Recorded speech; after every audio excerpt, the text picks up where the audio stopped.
Guys, our main channel has some temporary issues, so we created a new one to keep posting without interruptions. To unlock all features there, we need to reach 1,000 subscribers quickly. So please subscribe and share the link with a friend. You'll find it in the description and pinned comment. The story begins with lightning being cast in the place. The boy with his hands tied wonders why he has reached this point and where he actually is. The orc raises his sword and says that the next to receive divine punishment will be the inferior human who trespassed into the sacred land. For thousands of years, the sacred land of the beast folk had been isolated from the outside world. For the first time in history, a human had entered into it. This is an act of war against the human who broke the alliance and who may bring divine punishment. The boy thinks that he was in a cave just a short time ago. The orc begins to say divine punishment many times. The frightened boy wonders if he will lose his life in this very world. 5 hours earlier, a voice tells Tsuyoshi to hurry and finish eating. And it's a young man who also tells him not to wander off after they go in. There are 2 other cleaning teams besides theirs today. If they are careless, there will not be any leftovers. While the protagonist eats, he asks why so many people go to a C-rank cave. The young man sits on the sofa and replies that it is the season when more cleaners are showing up. It's not as if they are heroes.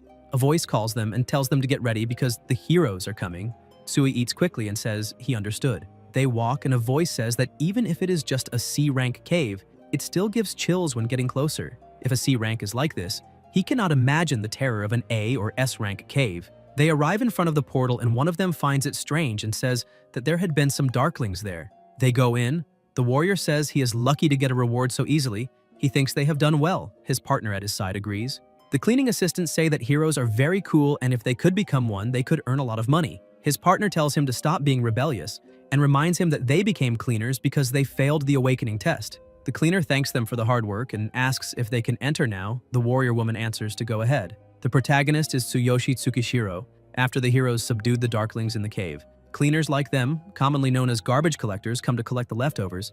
They have no relation to the heroes. Cleaners and heroes live in different worlds. The protagonist failed the awakening test because of his physical constitution, but also wanted to be a hero. A voice says that this is a ruined cave, so it is not very big since it is only C rank, and the cleaner leader says to work quickly because there is not much time, and the cave will close in 4 hours. They need to finish and regroup there. They answer that they understood. They begin to search for the rest. They find a fragment of a shield and say that it is a good sign because that thing is worth money. It seems that his parents are in heaven looking after him. Tsuyoshi says that may be true, he will search a little deeper inside. His partner says he understood and not to forget to meet again in 3.5 hours. Tsuki says he understood and thinks that good things are usually deeper and will continue. 3.5 hours later, after Shiro has searched for quite some time, he finds it strange and asks if there is nothing there and thinks that if all there is a single shield fragment, this is not good. A voice calls him and says it is almost time to meet. The protagonist answers that he is almost done and thinks that this will not even cover 1 day of Karina's medical expenses. He needs to hurry and find something. Until he looks to the side and asks himself if that is a well. He thinks he smells treasure and wonders why there is a well inside the cave. When Suki gets closer, he notices that it looks dry and thinks there may be something valuable, thinking that if he finds some intact equipment, it could cover a week of Karina's medical expenses. Then Shiro notices something shining on the finger of the corpse and says that it is a ring, thinking it is a corpse left behind in the cave. It seems that the heroes did not notice. The protagonist goes down there with his rope. Tsuyoshi takes the ring and begins to shout that he got a rare item, a ring. This kind of equipment normally has some small status increase effect, but is sold for a great price and made a fortune. He thinks that he will use it for now and will have his level checked by Nakazato later, and it is better to get closer and regroup. When Suki puts the ring on, he feels something and asks what this ring is. A message arrives that the Ring Without Limits recognizes him as its owner. From now on, the Ring Without Limits cannot be removed or have its ownership changed. The Gate Without Limits will open soon. And Shiro asks whose voice this is and what it is. A light begins to spin around his hand with the ring, and the protagonist says for the Lord to help him. The cleaner asks if that voice was not the boy's, and if he had not been there a short time ago, the partner answers that he probably went to look in another area and that the boy is surely giving it his all. Unfortunately, he was not able to become a hero, and they will wait for him. There is still time. Meanwhile, Tsuyoshi is pulled, and when he regains consciousness, he finds himself captured by the beast folk in front of an altar as one of the criminals to receive divine punishment. Tsuki thinks that this place seems to be a sacred land for the beast folk and wonders if he was sent there from that well. The Beast King is sitting on his throne and says to begin. The orc says they will execute 3 great criminals. The first is one of their own who sold confidential information about the territory to the despised elves and humans. The people shout saying he is a traitor, that he is a disgrace and that he deserves divine punishment. The Beastman trader is kicked and falls to the ground, and a voice says that the hammer of the Divine King surrounded by punitive lightning will crush all sins. No one will ever escape this altar, the domain of divine punishment. Lightning is cast upon the traitor as voices shout to bring divine punishment upon him. The Beastman with his sword raised says that the next to receive divine punishment will be the inferior human who trespassed into the sacred land, the first human in history to wander into the sacred land of the beast folk that had been isolated from the outside world for thousands of years. This is a declaration of war and may bring divine punishment upon the human who broke the alliance. The protagonist says to wait because this is a misunderstanding, and he just accidentally got lost there. He is not one of the humans from there. And his sister is waiting for him, and he is begging. The orc says that is enough. Itsuyoshi in despair thinks he cannot lose his life there because he still has Karina and has the dream of becoming a hero, and wonders how it came to this. Tsuki is called an insect and asked how a mere human could defeat the great beast folk. The monsters shout for him to lose his life and turn to ashes in divine punishment, and to bring divine punishment upon the sinner. And Shiro thinks that he cannot lose his life in a place like this. He runs dodging the lightning. The beast looks surprised and asks if he dodged. The people around are very surprised. The orc asks if he avoided the lightning of divine punishment and says that this is unprecedented. The king observes. The protagonist says that he refuses to lose his life there. The lightning is cast again, hitting him this time, and the orc very excited laughs and asks who said that the lightning of divine punishment strikes only once. Now it is time for the next. The monsters shout divine punishment. While Tsuyoshi is burned, he thinks that he cannot lose his life there. The system notifies that it is activating the ring without limits. Divine selection system. Tsuki's body begins to shine. More notifications arrive that the activation is complete and that it is initiating body repair and building the supreme physique. The king notices something, noticing the boy at his side, and the orc asks if that guy is still alive. The lightning begins to be destroyed and the system notifies that it is building the supreme physique, 15% complete. They look surprised. Shiro's body returns to normal while it is notified that it is building the supreme physique. The protagonist walks thinking that something is calling him. Lightning is cast and Tsuyoshi continues walking while the physique is being built. The beast folk are outraged seeing this. Lightning is cast and the orc says that it is impossible because besides the Divine King himself, no one has ever come so close to the hammer of the Divine King. And someone asks if that guy is trying to lift the hammer of the Divine King. Tsuki wonders if it is he who is calling him. The pressure in the environment becomes very intense, and Shiro wonders why it called him. The system notifies that the Supreme Physique was built 100%, introducing the chosen special status. The pressure in the environment becomes extremely intense, and very powerful energies are emitted from the protagonist's eye. The monsters look outraged. Lightning is emitted around his hand, and Tsuyoshi takes the hammer. The pressure becomes more and more intense, and more notifications arrive about having acquired the Divine Hammer and reached level 3, current power of the Divine Hammer unlocked due to insufficient capacity. The true power of the Divine Hammer cannot be demonstrated. Special effects unknown. Lack of skill cannot be confirmed. The girl at his side is surprised that a human lifted the Divine Hammer. The orc wonders if a mere human managed to lift the Divine Hammer and thinks it is impossible and that they cannot allow a mere human to touch the sacred Divine Hammer. Not even the great Beast King managed to lift the Divine Hammer, and he wonders again how a mere human managed this, because the one who lifts the Divine Hammer will become the leader of the Beast Folk, and this must be something bad. Tsuki looks at his status and thinks that somehow he feels much stronger and wonders if he reached level 3 and if this is the divine selection system. Someone approaches him and it is the orc saying for him not to dare touch the Divine Hammer with dirty hands. The beast folk say that man is the great general Ryuga, and surely he will not allow a human to act so arrogantly, and that he will help recover the pride of the beast folk. The orc says he does not know what kind of trick he used, but to think that he escaped divine punishment and even lifted the Divine Hammer, that he should quietly return the hammer and accept punishment. The system notifies that the passive skill Divine Eye has been activated, and the use can check detailed information about any item by focusing on it with cooldown of 0 seconds. Shiro wonders about the passive skill Divine Eye. The protagonist looks ahead, managing to see the data of the orc in front of him with the name Ryuga, title of general in level 8. Tsuyoshi wonders about the Divine Eye because he can see the opponent's information, and also wonders if it is a feature of the system. The orc calls him inferior human and asks how he dares to challenge him because it seems he has some courage, and he will make sure he loses his life quickly. Tsuki says to wait because it is a misunderstanding and thinks that there is no way he will fight a level 84 warrior. The general tells him to shut up and take this. Shiro says for him to listen. The girl, who is also about to be eliminated, thinks that this human is doomed. General Ryuga is one of the 5 great generals under the Beast King. Even among the beast folk, he is an extremely strong opponent. A human would be cut in half with a single blow. An explosion happens after the general attacks, but the protagonist, using his strength, manages to block and wonders if he blocked. Tsuyoshi thinks that his hands were finished and that this hammer is incredibly resistant. The general thinks that he managed to block his quick blow and his body endured the shock, even though he only used a hammer, and says he was lucky that the hammer saved his life, because next time, it will not. Tsuyoshi says it is a misunderstanding, that he himself is not from this world and that he should listen. The general, without thinking twice, advances again and says there is nothing to listen to. The orc grabs him and thinks he will throw him to the sky and finish him with the earthquake. Notification arrives about the active skill Absolute Replication activated. The use is to feel the opponent's heart with the hand and choose a skill to replicate from all available. Cooldown of a few seconds. However, only one skill can be stored at a time. If a new skill is replicated, the original skill is replaced. Tsuki wonders about replicating skills and about feeling the opponent's heart with the hand and thinks that in other words, he has to touch his chest. Shiro touches his chest, the general likes it and ends up releasing him without realizing. Several notifications arrive and the protagonist observes thinking there are so many, as if he could choose one among them. The orc asks what he is doing to himself and says to take this, Heaven and Earth. Tsuyoshi activates his skill, Heaven Shaker, and thinks that it seems compatible with the hammer, goes with it and says that he cannot afford to lose his life there. The general observes and shouts that it is impossible, asking how he can use his technique.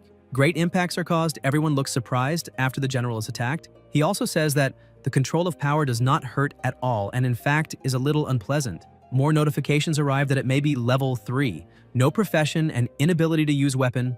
No damage was caused to the opponent and to improve skills to increase effectiveness. Tsuki looks surprised. The general takes his sword and advances, calling him filthy human and asking how he dares humiliate him. Until someone moves and says, that is enough, the beast folk start shouting that it is the Beast King and that the Beast King himself is taking action. A huge pressure is caused around and the winds become stronger.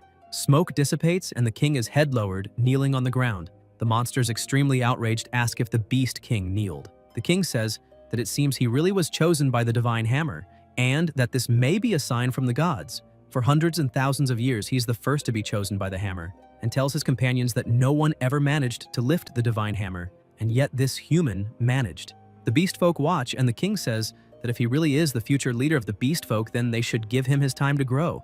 The beast folk do not like this at all and say that indeed the prophecy speaks of this, and he is not even a beast man. The general says that he is a human. The king asks what lies behind and if the prophecy specified that the leader must be a beast man, and if he is saying that, they should ignore the one who embodies hope for the people. The general says that this would be unthinkable, however, even if the prophecy did not specify, if he is not a beast man, then in the future. The king interrupts him and asks the boy what his name is. The protagonist answers his name. The Beast King says that if he is willing to carry their future on his shoulders, then he will release him. However, he is too weak as he is now.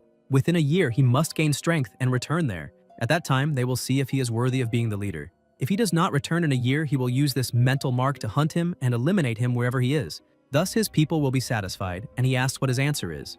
A voice says to accept, and it is the girl saying for him to win his freedom and become stronger. Tsuyoshi thinks that that girl should be punished later, and will try to use the Divine Eye skill, and the system cannot show her name or title, only that she is at level 72 and the profession is Beastman Warrior, dagger user, without any weapon.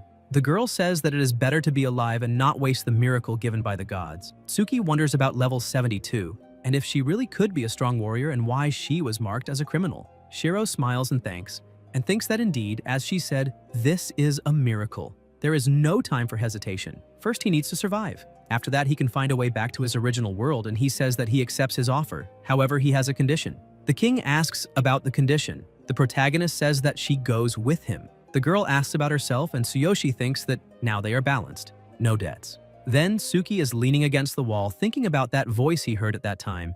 It seems that everything began with this ring without limits, and it will not come off. But thanks to this ring, he gained these strange abilities, and he wonders how to say that he will return to the original world. A voice calls him Master and says that the preparations are complete. Shiro asks about Master, and the girl answers yes, and that she decided to serve him, her savior. The protagonist thinks that being called Master by such a cute girl with beast ears is simply irresistible. He gets embarrassed and says that it is nothing much, and that her words also helped him, and from now on, they will support each other regarding being called Master or being served. The girl says that he does not know how much that means to her and that he gave her a second life, and no one ever supported her or thanked her so directly except him, and that she may call him master. The girl says that his appearance is nothing less than a miracle for herself, and she wants to dedicate everything to him. Tsuyoshi, embarrassed, says that if that is what she wants, then of course she can call him master. The girl calls him to walk, as it is getting quite late, and also warns him to watch his step. Tsuki feels relieved and finds the other world amazing, and thinks no,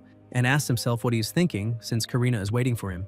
More notifications arrive that the passage without limits is already available for use, and a note that the cooldown time is 24 hours. Shiro thinks that is right and that he was dragged into the passage without limits and transported to this world, and if he follows the same route he should be able to return, and says to open the passage without limits. A light begins to be emitted around him, and the protagonist thinks that is it and that he can finally go home. The girl looks to the side, no longer able to see him, and calls for him while Tsuyoshi is being pulled, and also says that as expected, the feeling of distortion of space-time is the worst. Tsuki has his eyes wide open and is looking at his hands, asking if he returned. He is still a little confused until he receives more messages from the system, and Shiro says that he got skills that he gained in the other world and they are still there. His level is still 3, and he asks why the divine hammer is still there. More notifications arrive that personal attributes are shared between the two worlds, but items are not. To use items from another world, they must be placed in the divine consciousness inventory first. The protagonist says that since levels are shared, leveling up in any world should not be a problem, and asks if he managed to bring the divine hammer there because it was in the divine consciousness inventory, and if that means with his current level 3 status. A voice asks what all the commotion is and says to get out quickly before the cave closes. Tsuyoshi asks why he is still there, since he has been away for hours, and wonders what is happening, since he spent at least 5 hours in the other world and thinks that something is not right. The man says that he was there the whole time, and it is good that he came to get him, and that he should come closer and get out and not to delay because when the cave closes, he will be trapped inside forever. Tsuki begins to climb the rope and thinks that time froze, and wonders if while he was in the other world, time here was completely stopped, and thinks that it is like something straight out of a manga. And Shiro, while climbing, also wonders if time is also frozen in that other world now, and who is the original owner of this ring without limits. The protagonist manages to climb up and says that the next awakening test is tomorrow. Next, a rainy day is shown, and Tsuyoshi is crying and is also covered in plasma while carrying his sister in his arms running, and around everything is being destroyed by monsters. Karina says that she cannot feel her legs and asks if their parents are okay. Explosions happen. Tsuki stops beginning to tremble and thinks that this cannot be happening. Great impacts happen around. The monster approaches. Shiro, desperate, begins to cry a lot and continues running with his sister in his arms. Someone calls him putting an arm in front and says for him to stop. He will lose his life, so he must keep walking. And it is a man saying for him not to go back because if he goes back, he and his sister will be finished by the darkness too, and to stay calm because he cannot defeat the darkness. Attacks continue, and the protagonist shouts about his sister's legs and that they need to take her to a hospital quickly. In the present time, in the hospital, Karina is in a wheelchair and asks if he will really take the awakening test tomorrow and if he is sure he is okay, and says that he just came back from work today. The nurse says that she is still so thoughtful that she should also rest. Tsuyoshi says he is fine and asks about her if her legs still hurt, and says that nerve pain occurs regularly as a result of the nerves, so she needs to make sure to take the medicine. Karina says she is fine, and even though she cannot stand anymore, the pain is still there, but she is already used to it. Tsuki wonders if his sister is really not suffering. More notifications arrive that the target's body information. Both legs were trapped under a collapsed building. 98% of nerve cells necrotized. The condition includes intermittent nerve pain. There is no possibility of natural recovery, the chance to walk unaided again. Shiro thinks that only 1% chance to walk unaided must be very difficult for her, and Karina should have been able to live a normal life. Go to school, go out with friends, travel. She must want to spend every day with a smile on her face. Karina is his only family. He does not want to see her suffer more than she already has. Even if the chances are close to 0, he will ensure that she will be able to stand on her own again. As long as there is 1% chance, there is still hope. There must be a way to do this. And if he could become a hero, he could have access to more information and perhaps find a solution. It is not just about curing her legs, and he wants to live his life with pride, and that is why he will become the strongest hero that exists. At BTG Brave Test Group, Awakening Test Site, a voice says that the measurement result, Level 3, Combat Power 540, congratulates him for being a hero. The staff member says to accept the hero emblem that was personalized based on the test results. The awakened one leaves very excited, saying that he is finally a hero. The woman beside says that he is her boss and to keep working hard to reach rank C, she will throw a big party to celebrate tonight. The staff member calls for the next and says that retaking the test for having failed the first time, and when ready to enter and place his hand on the measuring device, although he himself doubts it will be different from the last time. The protagonist with a stern face says that they will see if this is a waste of time or not soon. The staff member says that if he failed once, it is likely that the result will be the same every time. After all, this device measures scientifically from all angles. He has seen many stubborn people like him pass through there. Tsuyoshi enters the room and thinks that that last guy was also level 3 with combat power 3. And that is within normal, and he himself is also level 3 now. So he should qualify to be a hero, and wonders how high his combat power will be. Tsuki thinks that he needs to take this seriously. The veins of his arm pulse as he puts his hand, and the environment is filled with enormous pressure. The staff member asks if it is an earthquake, the scoreboard moves quickly, and a voice says that measurement result level 3, combat power 5,400. The record of level 3 hero combat power in 30 years was broken, ranked first in level 3 hero combat power. The second place in combat power is 930. Shiro wonders about 5,400 and thinks that this is 10 times more than the last, and imagined that he had a somewhat resistant body but did not expect this. The protagonist gets very excited and is quite curious about the power of the divine hammer. Lightning is emitted from Tsuyoshi's hand, and the system notifies that due to insufficient level and other conditions, the true potential of the hammer of the divine king cannot be released. Forcing the release will drain a huge amount of energy. Tsuki takes the hammer and says that in his current state he can only manage 1 second, and 1 second should be enough time for the machine to roughly calculate combat power. He will see how much his combat power increases with this and will try. Shiro begins to release the power of the hammer of the divine king, and more notifications arrive that the power of the hammer of the divine king has been released for a 1-second launch. The protagonist thinks that all the energy in his body was drained in an instant. The power is extremely powerful, and Tsuyoshi says to show how much his combat power increased. A strong light is emitted over the sky, and people ask if there is an earthquake and what is happening. And the scoreboard shows about the energy overload, that it is impossible to measure. The surroundings begin to shake because of the pressure, and the staff member says that due to the black spot, the test was suspended and that they should evacuate immediately. And they ask who he is. Afterwards, Tsuki walks down the corridor and thinks that he underestimated it and did not expect all his strength to be drained in just 1 second, and he should avoid using the hammer of the divine king until he has gained proper strength. Shiro smiles and thinks that at least he is officially a hero now. At the training field, a voice says that she herself is Gaia, the heroine responsible for his training. The instruction will be difficult, but he will need to keep up. The boys respond that they understand. After the protagonist analyzes his data, he wonders if it is only 1,200 combat power at level 9 because he wonders how much his combat power will be when he reaches level 9. Gaia thinks that she is being put in charge of training rookies and would rather be exploring a D-rank dungeon than doing this manual work, and says that all of them will enter a D-rank dungeon tomorrow, and after some field experience they will find out which profession suits them best. There is even a chance to get low-level items. The boy asks if they are already going to a dungeon and if there should not be a week of basic physical training first, and if they should not decide their professions before entering the dungeon. The instructor asks about basic physical training and says that there is no time for that. Now that they are heroes, they will perfect their skills through real combat, and is warning that their training will be rigorous, and if they cannot keep up, they can leave, and asks if they understood.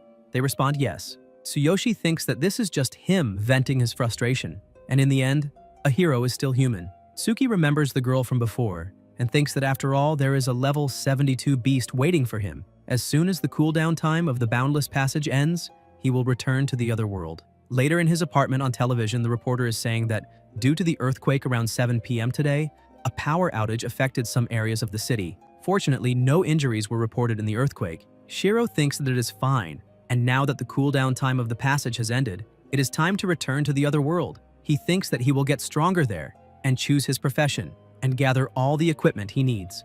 Open, boundless passage. Then, in another place, the protagonist opens his eyes and thinks that he is back there, and the scenery is still the same as before. And he even wonders if his clothes return to what he wore the first time, because he understands that after he leaves this world, time and equipment return to the original state.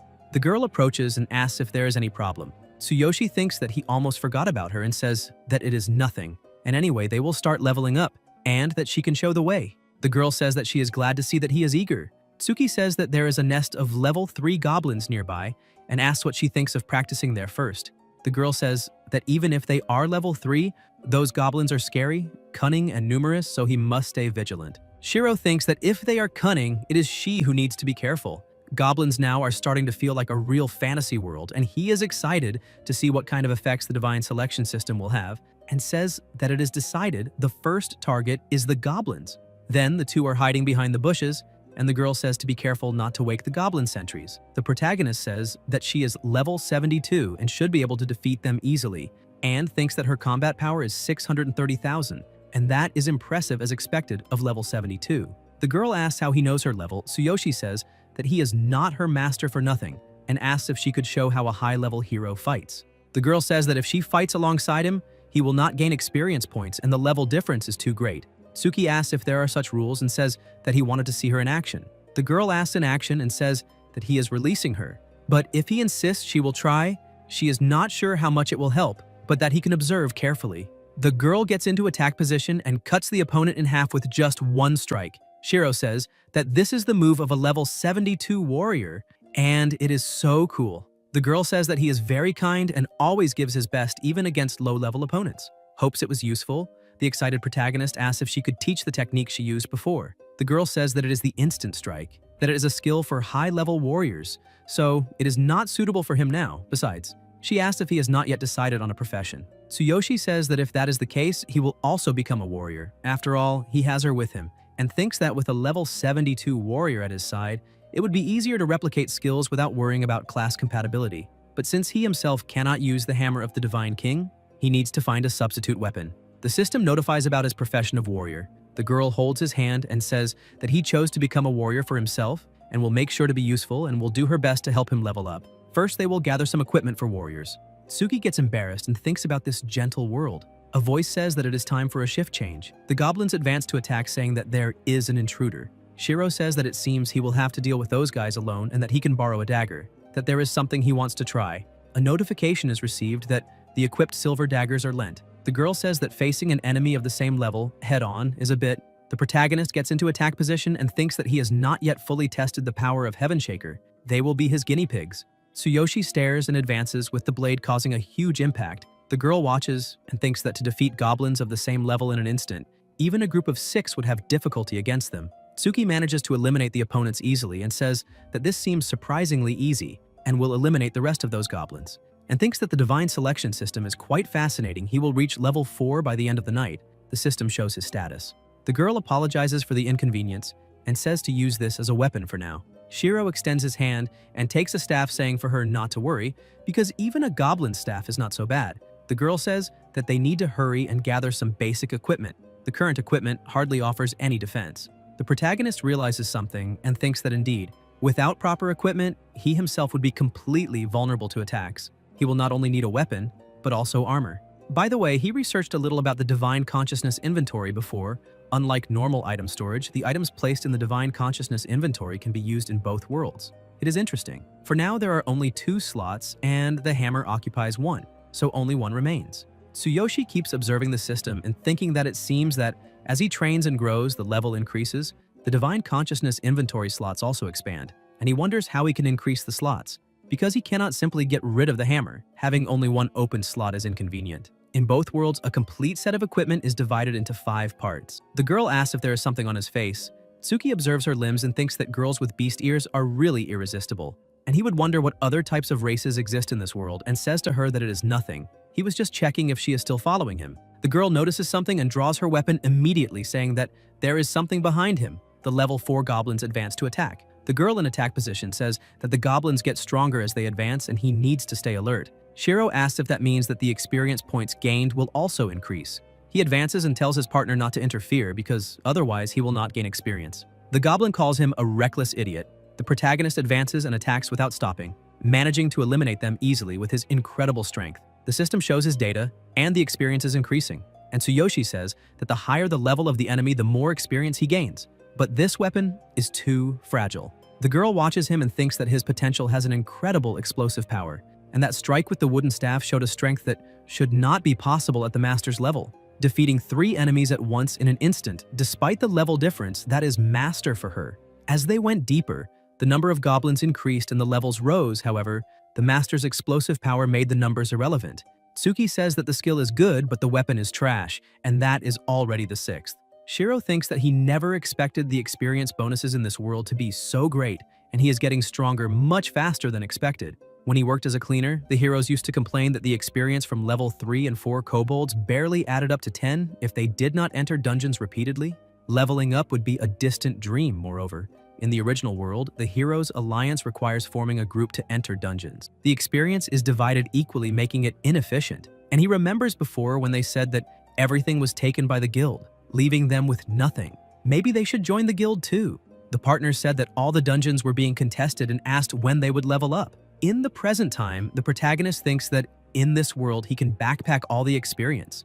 Moreover, the monsters here seem to grant more experience, and that is amazing. He will level up like crazy in this other world. At this pace, he will run straight to the boss. Tsuyoshi glances and wonders if that is the goblin boss in front of him is a giant and terrifying monster, and the girl says that by bad luck this time the boss was possessed by darkness.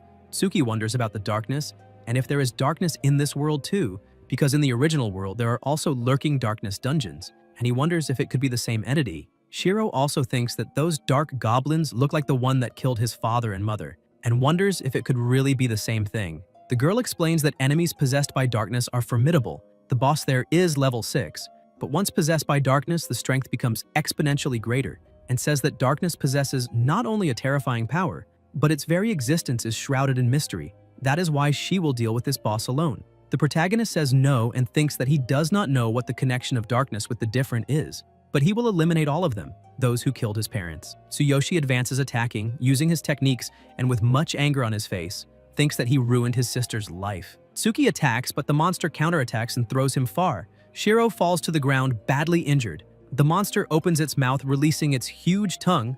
The girl talks about her master's weapon. The protagonist gets up and wonders if he is trying to eliminate him, and thinks of those who took his parents and Karina's enemies. He refuses to be finished by people like him. The supreme physical activation is completed, and Tsuyoshi, with a light being emitted around his body that grows larger and larger, Tsuki clenches his fists and the system notifies that the enhancement is concentrated in the right hand, and it is under immense strain, so he needs to be careful. Shiro says that his body will be his weapon. The monster, with its mouth open, devours everything around, causing a huge pressure, but the protagonist with plasma in his eyes attacks. The girl observes the great impact that is caused and the strong light emitted, and Tsuyoshi manages to eliminate the opponent. The system notifies about the data and the experience points, and Tsuki says that he eliminated all the darkness. The girl talks about his arm that is trembling, and the system notifies about warning that the right hand was seriously injured. If not treated promptly, it will cause necrosis. Shiro used too much strength, and another warning arrives that he can adjust the parts freely and strengthen the body stronger. As he concentrated all the energy in the right hand, it is now unable to withstand an equivalent energy load. The protagonist ends up losing strength and falls into her lap, saying that his arm hurts. The girl rummages in her bag and says not to worry, that she has medicine there. An hour later, still in the same place, there are 2 bats nearby. Tsuyoshi gets up feeling much better and thinks that the recovery speed is much slower than the medicine in the original world, but the effects are immense. Maybe the pharmacy of this world has a longer history. The girl says that she is glad the medicine worked so well. Tsuki says that he feels even more energized and stronger than before. The girl says for them to receive the rewards now. Shiro agrees, and says that he had completely forgotten about the reward. The system warns that rewards were added. The record for the shortest time to destroy a boss in this cave was achieved. The classification will be updated from partial reward to defined reward. The protagonist observes, and the girl says that there is the treasure chest, and it is also a treasure chest of darkness. Tsuyoshi confused wonders about rewards added and about the treasure chest of darkness, and thinks that darkness-type equipment is extremely rare there. It is the kind of thing you rarely find at auctions, and all his hard work finally achieved this reward, and it is a happy world. Tsuki opens the chest and more notifications arrive warning him that he received the set of dark goblins. The girl says that receiving the set reward is a true blessing, and this outfit will surely be useful for them. Shiro thinks to wait a second, and at the moment there is only one more space in his inventory. The system asks if he wants to store it in his inventory. The protagonist presses yes, and wonders if maybe the entire set outfit counts as a single item, and if placed in the inventory it will fit in one slot. The Dark Goblin set was added to the inventory and he can retrieve the set item whenever he wants. Tsuyoshi thinks no, and believes it worked. The girl calls him and asks why he is smiling like that. Tsuki replies that it is nothing. He was just looking at the set reward, by the way. Asks if she knows how to sew. The girl answers that yes, and she has been sewing her own clothes since she was little, and then she has a sewing kit with her. At night they are sitting on the grass outdoors. The girl finishes sewing and says that it is done and asks if it is good enough. Shiro answers that yes, and thanks her. He puts on the outfit and says that she is quite skilled. The girl says that she is happy to be able to serve. The protagonist thinks that now that he leveled up and has his equipment, it is time to return and they should settle down tonight to rest and recover. The girl says yes, and to go there. Later, in a building, inside the room the portal is open, and Tsuyoshi leaves and lies on the bed saying that he finally returned. Thinking that after walking with her, they finally found a place to stay, and if he has to wait for her to sleep before returning to rest, and this time, he really got a lot of good things. He cannot stop the time of this world forever and should sleep a little. Tomorrow, they will enter a cave for the first time. The next day, the system notifies that the Dark Goblin set is in the inventory and asks if he would like to wear it. Tsuki presses yes, and the system notifies about activated abilities. A scream makes all low-level enemies within earshot freeze on the spot. At the same time, the hand becomes a giant ghostly tentacle that causes lethal damage. Shiro says that it is amazing and that it has special abilities and this will be fun. The protagonist with another appearance thinks that he will be ruined if he goes out and other heroes see him with this outfit. They say that many heroes eliminated other people and stole the equipment, and if a novice uses this kind of equipment, he will surely stand out. The system asks if he wants to hide the equipment. Tsuyoshi replies yes, and returns to his normal clothes, and Tsuki asks about making them look like normal clothes and says that it is perfect. There are still a few minutes left before the meeting and he needs to buy bread. The phone starts ringing and this is the phone he found in the market. Shiro answers, and a voice asks if he is Karina's brother and says that it is the head nurse and some scary people are at the hospital and want to take her, saying that she owes them money and he must come immediately. The protagonist says not to let them touch her. The nurse says that they took his cell phone and that he should come quickly. Tsuyoshi crushes his phone with his own hands and with great anger grits his teeth. The system shows his data.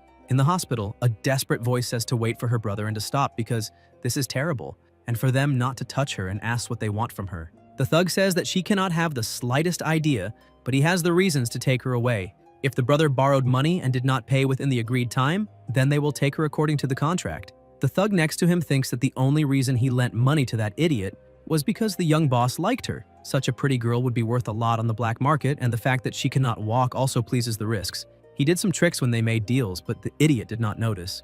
She is a child, and so they can take her and have fun as much as they want. And he does not know what he is doing. He has done this before. Karina says that her brother would never sign a contract and that he tricked her. The thug says that her brother's weekly payments barely cover the interest and asks when he will pay the principal and will say one thing. If she goes gently with him, they will go easy on her. If she refuses, then there will be no regrets. Someone moves quickly and the protagonist arrives, breaking the door with great anger, asks who he is.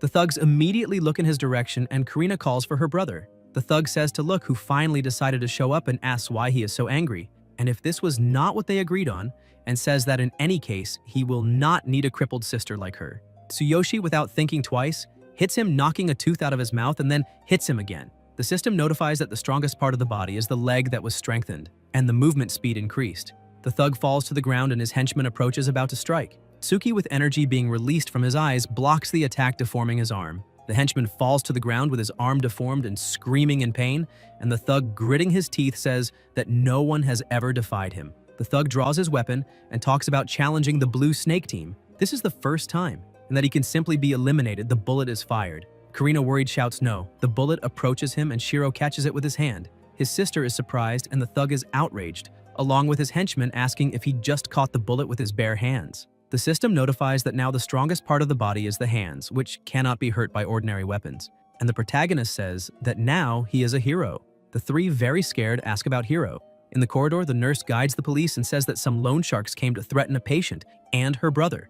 And when she enters the room, she is paralyzed, looking ahead and seeing the thugs badly injured. The thugs say for him to pay at once as soon as possible, because if the payment is delayed, the boss is also a hero and may not stay quiet, and that he should excuse them, and apologizes for interrupting today, and now they will leave. The nurse finds it strange and is very confused. The thug wonders about the boy having become a hero and thinks he must report this to the boss or his plan to take the sister away will fail. And the boss is a level 100 warrior, and by the looks of it, that boy is still a student and they will destroy him. Karina says that they left, and Tsuyoshi apologizes and says that they cannot see her as much as he would like and is sure if they do not pay them soon, the blue snakes will return. He spent the last days trying to figure out how to pay them, but he is a hero now, so she does not need to worry. Karina, surprised, asks if he really became a hero.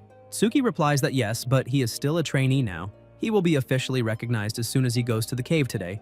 and thinks that he borrowed $60,000 from the Blue Snakes gang for her treatment.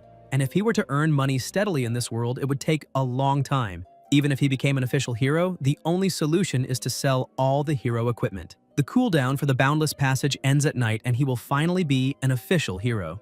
Gaia asks if everyone is there, and explains that today their skills will be tested to see if they are ready to become officially heroes. There are some rules. The most important is that they must hand over all hero equipment they find in the cave. The apprentices reply that they understood. Shiro thinks that he has heard of these things. It seems that the Heroes Union is being ignorant, and thinks that there is nothing wrong with being found in a low-level cave anyway. And Gaia says that as for the test, to be sure that he himself is a level 9 warrior, as long as they follow his instructions, they should have no problems passing the exam. In exchange for becoming official heroes thanks to him, each of them will pay 20,000 yen and asks if they understood. They answer yes. The protagonist asks why they have to pay the extra fee to them and if they are not already receiving all the equipment from the cave, and says that this way they will have no money for themselves. The boy beside says not to go against him because that man is from the Mad Wolf Guild. Tsuyoshi thinks that he has the guild's support, and no wonder he is demanding money so shamelessly. And still he will not pay a man like him to help the strong and crush the weak, even if he had to lose his life for it. The instructor says that those are his rules, and if he is too poor to pay 20,000 yen, then he can apply for a solo test, and asks if he cannot understand this level of logic and what kind of idiot he is, since he does not care what happens to him for provoking him. The boys ask about solo test and say that no trainee has passed that. Even the strongest heroes would not enter a cave alone, and he is a fool for incurring the examiner's wrath for a mere 20,000 yen. Tsuki asks about applying for a solo test and says that this is convenient. A voice asks if he is serious, and it is the staff member, who also says that he must be mistaken to apply for an individual test and would like to make a final check just to be sure. The clerk says no one has ever passed the test, even though it's only a Class C dungeon, and for a Hero Union exam, he asks if this isn't a suicidal mission for a rookie trainee. The protagonist thanks him for the advice but says there's no doubt about it and he should just let him go.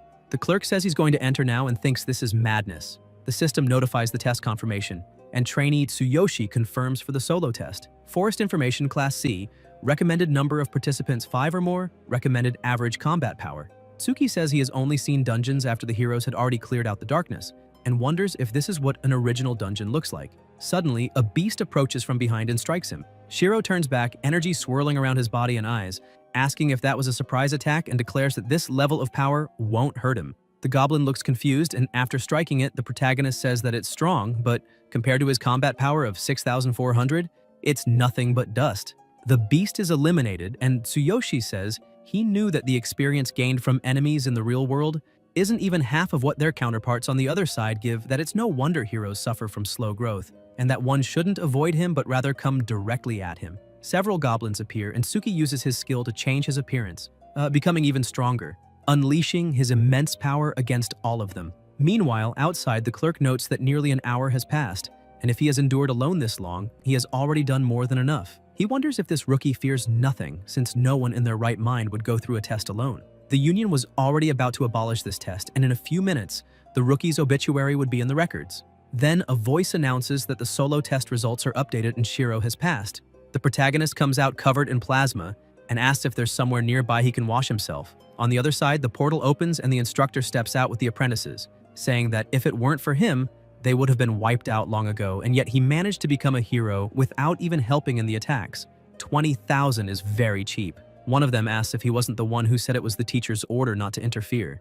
The boy says he rejected his offer of healing magic support and asks if he's dissatisfied with 20,000. Another says that besides this being his first time entering a dungeon, there was hardly any explanation. Gaia says he'll remember his level. He should be charged 40,000, but he'll let him go with 20,000. The instructor talks on the phone saying it's him, asking about the Central Hero exam, and adds that he's busy here, so just get to the point.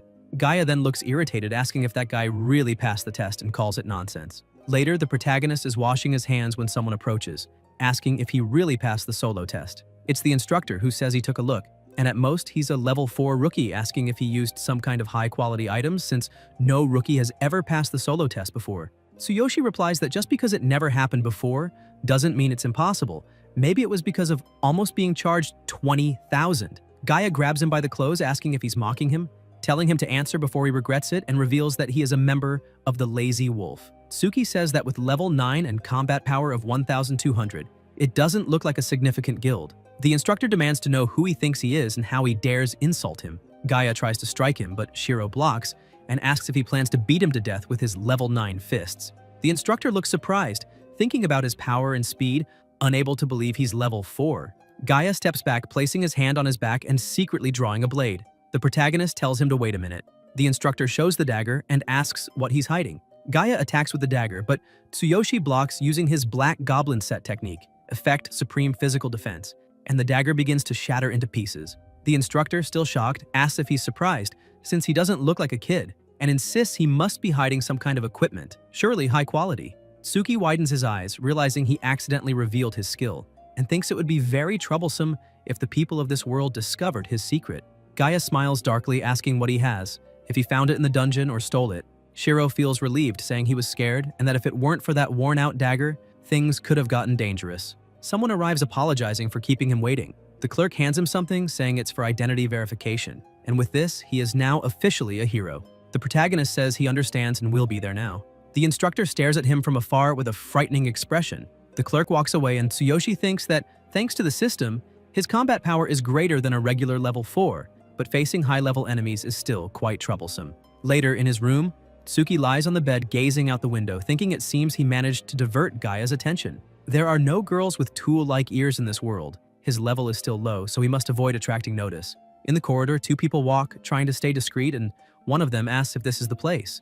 The mage says that after they break down the door, they are to use magic to immobilize them while defeating and taking them away. The instructor, holding a blade, says they will divide the treasure he has later. The mage tells him not to make loud noises, since that might draw attention, and first to break the chains with magic, as he prepares himself. The mage starts to force the door open, but Shiro opens it immediately with a staff in his hand, saying he's quite fast. The protagonist strikes the mage with the staff and thinks that even with a level 10 mage against him, whose combat power is 3,500, the 6th-level gap puts him at a disadvantage fighting head-on. Combat power is an intuitive indicator to evaluate a hero's ability. His is 6,400, but his level is 4. If the level gap is within 2, he can manage. But even if a level 10 opponent has lower combat power, that level advantage can compensate. In RPG terms, it's like a low-level warrior fighting a weak high-level boss. You should escape relying on equipment and skills, but if you fail, it's instant loss. The mage gets up from the ground, asking if he tried to ambush him, and says he's glad his cloak's defense was reinforced because he'll eliminate him quickly and take his belongings. The bald one unleashes a stream of flames. Tsuyoshi notices the heat and thinks this equipment is strong against physical attacks, but it can't defend against magic. Swinging a staff in a dungeon is completely different from fighting goblins. He needs to escape now, since fighting head-on will lead to defeat. Tsuki runs, jumps through the window, thinking he'll focus body enhancement on his legs, and with the Black Goblin Set's defense, he should withstand the landing impact. Shiro uses his supreme physical technique, concentrating enhancement in both legs. The protagonist is attacked and wonders if it was an ambush. The bandit says he got him, asks if he didn't think there was a third person, and says he's wasted on someone like him. Tsuyoshi thinks he's glad he reinforced his whole body before landing. He took a direct knee strike because he removed his abdominal protection when he fell, but thanks to the Black Goblin Set's defense, the damage was reduced. The bandit lands nearby and says he's surprised he's still alive. The mage approaches, asking what kind of skill he used to attack earlier,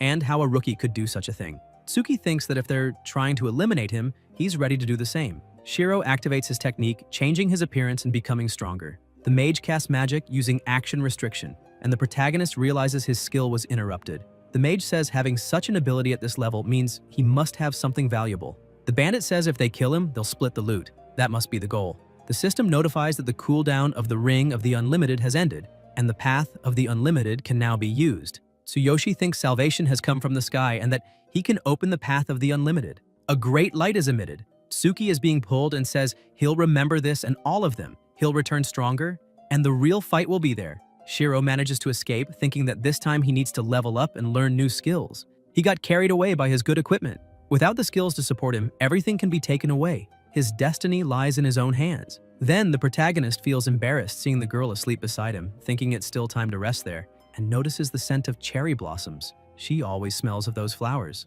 Tsuyoshi feels intrigued, thinking that if he doesn't take action now, he's not a man. But Tsuki recalls the earlier moment with the bandits and loses heart, saying this isn't the time for that. First, he must overcome the crisis in his original world, plan his level up and skill acquisition. The next day, the girl wakes up saying she slept very well for the first time in a long while. Shiro says he slept well too, But in reality, the protagonist didn't sleep at all because he was restless. And he asks if she could sew another piece of clothing for him so they can go. The girl says that to learn skills he needs a skill scroll, and the shortcut is to study at the combat academy. At the small combat academy of the Beastmen tribe, they walk out, and a Beastman asks if he is the human the Beast King took interest in, but adds that there are conditions for enrollment. First he must reach level 6, then he must pass the exam.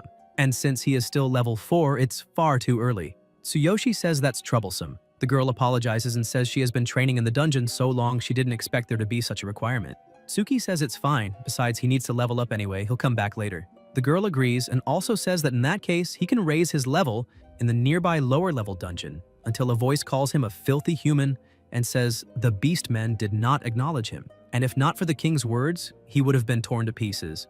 It's the Beastman saying this, and he adds that even if Tsuyoshi reaches level 6, he still won't pass the exam. Bringing up a viaduct racetrack, he says the two of them were a perfect pair. The girl lowers her head, thinking it's really her fault. Her master's so kind that she forgot her place. If she stays near him, it will only cause trouble. She doesn't want to burden her master. She'll eventually have to explain properly and say goodbye. Shiro quickly turns and advances toward the Beastman, grabbing his clothes and calling him a bastard, asking what he just said, and if he should rip his mouth open, demanding that he apologize to her immediately. The Beastman says he was only stating facts. That girl is a hybrid of human and beast. In other words, she is half-beast, ashamed to themselves and doesn't even have her own name. The protagonist thinks that means she is the descendant of a human and a beastman, which is why her name didn't appear when he used the divine eye before. It's because she never had a name to begin with. The Beastman says not to be deceived just because the king took an interest in him. If he disrespects a beast warrior, he will be punished just the same. But he'll allow him to demand an apology from that girl if he passes the exam, though he doubts a mere human could achieve that. The girl steps forward and says he is absolutely right. There is no need to get involved for the sake of someone like herself. A voice says Sakura, and it is Tsuyoshi who tells her to remember that her name is Sakura. The girl's cheeks turn red, wondering if that is the name he gave her. Suki tells her to remember what he said before. If she passes, they will demand a proper apology, and they will level up. Elsewhere, Shiro says this is rare and calls her to level up with those guys, and the girl asks why he called her Sakura. The protagonist asks if she didn't like it, saying he gave her that name on an impression. The girl answers that she loved it. She only wanted to know how he came up with it. Tsuyoshi says it's a little embarrassing. She always carries a faint scent of cherry blossoms, and he thought Sakura suited her, so he gave it, and he apologizes for being presumptuous. The girl hugs him and thanks him, saying she truly loves that name and thinks that now her name is Sakura. Tsuki says it was nothing and calls her to begin. Inside the dungeon, a voice asks how the dagger he bought earlier feels, saying it isn't top quality, but it's much stronger than a goblin club. Shiro, holding the dagger, says he's satisfied that lifting that hammer makes any weapon feel light. Monsters approach. They are fox beastmen. The protagonist tells her to stay back and teach him as usual. He wants the experience, so there's no need to interfere. Sakura agrees and feels excited that he called her by her name. The system notifies the restriction of party mode. If the level difference between the highest and lowest in the group exceeds 5, no experience or items can be obtained from the battle. Tsuyoshi charges forward and says he'll test his new dagger. Sakura warns that foxmen are agile, so he needs to catch their wide swings. Tsuki is about to strike and realizes they really are fast. The foxman raises his weapon and strikes him, but the weapon shatters into pieces because Shiro is using supreme physique. The foxmen stare in confusion, and the protagonist says that with this level of combat power, they can't even scratch him. Sakura thinks her master's defense is just as expected from one chosen by the Iron Hammer. Low-level enemies are no match for him, and with this, he can level up quickly. Tsuyoshi attacks and says that against agile enemies, speed is more important than power, and he has learned that. After all, in this world, leveling up is quick, and there is no need to compete over resources to monopolize experience. At this speed, these ones have a maximum combat power of 3,900, but their levels are 12. No matter how high their combat power is, with that level difference, it's impossible. He's at a numerical disadvantage, and considering their skills, victory will be difficult. He needs to reduce the difficulty of the levels and acquire 4 skills. He will raise his level up to 6 at once, and then make that arrogant beast man bow his head. Sakura agrees. Later, still in the dungeon, there's an armed beast, and in a low voice, someone asks if he's going to defeat that sword. The protagonist says the length and power look perfect for himself. Sakura asks if he wants it, but Tsuyoshi says he was only curious and asks if it really drops. Sakura answers yes. Most items do drop, but the drop rate depends on rarity. It's better to fight until you get what you want. Efficiency varies depending on the dungeon, and using special items can speed things up. The drop rate is the probability of obtaining an item after defeating an enemy. Tsuki thinks that even a drop rate it really is like a game world, makes the system easier to understand. The Fox Beastman boss is level 7, with combat power of 1,500. Shiro, still hidden, thinks that if he looks carefully, there are all kinds of details written there. The cold black light sword, drop rate of 6%. That's quite low.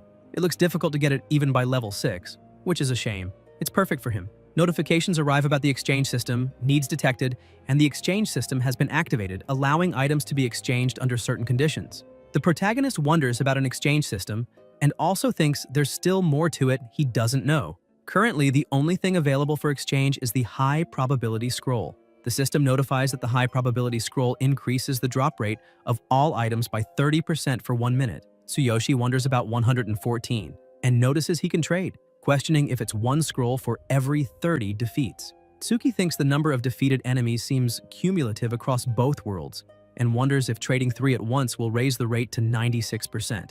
Believing then it should drop almost instantly. More notifications arrive. He exchanged 3 high probability scrolls, conditions fulfilled. Currently, there's no general item inventory, so items cannot be stored. Shiro says they're going to take that sword. It will make him even stronger. Sakura tells him to do his best. The protagonist gets into attack position and tells her to stay focused and give him instructions. The boss notices him there, emits an extremely loud sound, and charges to attack. Tsuyoshi dodges and wonders if that sword has a cold effect attached. Sakura says the Black Fox Beastman is not only agile but also has considerable strength. The weapon is embedded with ice attributes that will slow movement and drain stamina upon hitting, so he needs to aim carefully, exploit the weakness, and end the battle quickly. The Beastman fears fire, so applying flame oil to the weapon will be effective. Tsuki begins to release flames through his sword and says they'll see which prevails, ice or his fire. Flame oil is a mixture of resin and flammable ash.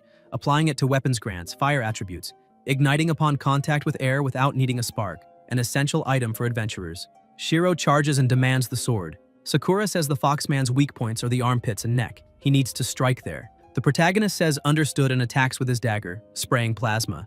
The Foxman begins to scream in pain, and the system notifies that when an enemy's weak point is struck, the status changes to cowardice, allowing double damage. During this period, the enemy's aggression and morale drop significantly, making it more vulnerable to attacks lasting 15 seconds.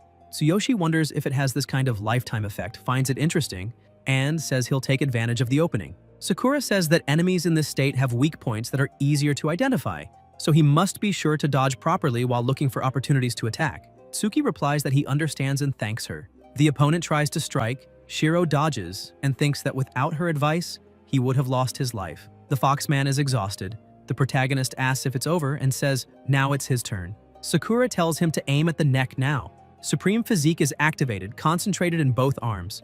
Tsuyoshi strikes the neck, and the system notifies that the attack hit the weak point, dealing triple damage. The enemy's status changes to severely damaged and debilitated. Sakura says it was incredible, but not to let his guard down until the end, and she thinks it may be a low-level fight, but with her master, it feels so thrilling. Tsuki leaps, saying this ends now, and delivers his finishing blow. His partner, excited, says that was incredible. Shiro thinks this was truly a satisfying fight. He almost forgot to use the scroll before the drop. More notifications appear that he used 3 high-probability chest scrolls, raising the item chest drop rate to 96%. A light shines and the protagonist says it was just in time. The system notifies experience gained for defeating the boss and also for obtaining a black weapon. Tsuyoshi says 3,000 experience points, and the weapon dropped too. Sakura says he's very lucky since almost no one gets that weapon on the first attempt. Tsuki thinks that even with his exceptional physique, he could still get hurt if careless. But if he finds a weapon that suits him, he should be able to unleash even stronger attacks. He has never seen such a powerful weapon before. If he challenges those 3 from the Mad Wolf with this weapon, things will get interesting. Just a bit more until level 5. He'll reach level 6 tonight, for her sake and his own, and he asks if there's anywhere else to level up since he wants to reach level 6 as fast as possible. The system notifies about the restart scroll, which reduces monster respawn time in dungeons or caves. Its effect decreases in higher level areas or special zones. Shiro says it's simple, just use a restart scroll. The Fox Beastman cave is a low-level area, so monsters will respawn quickly. Sakura says she has a few of them, enough to reach level 6, and suggests taking a break first, adding that she also has healing potions.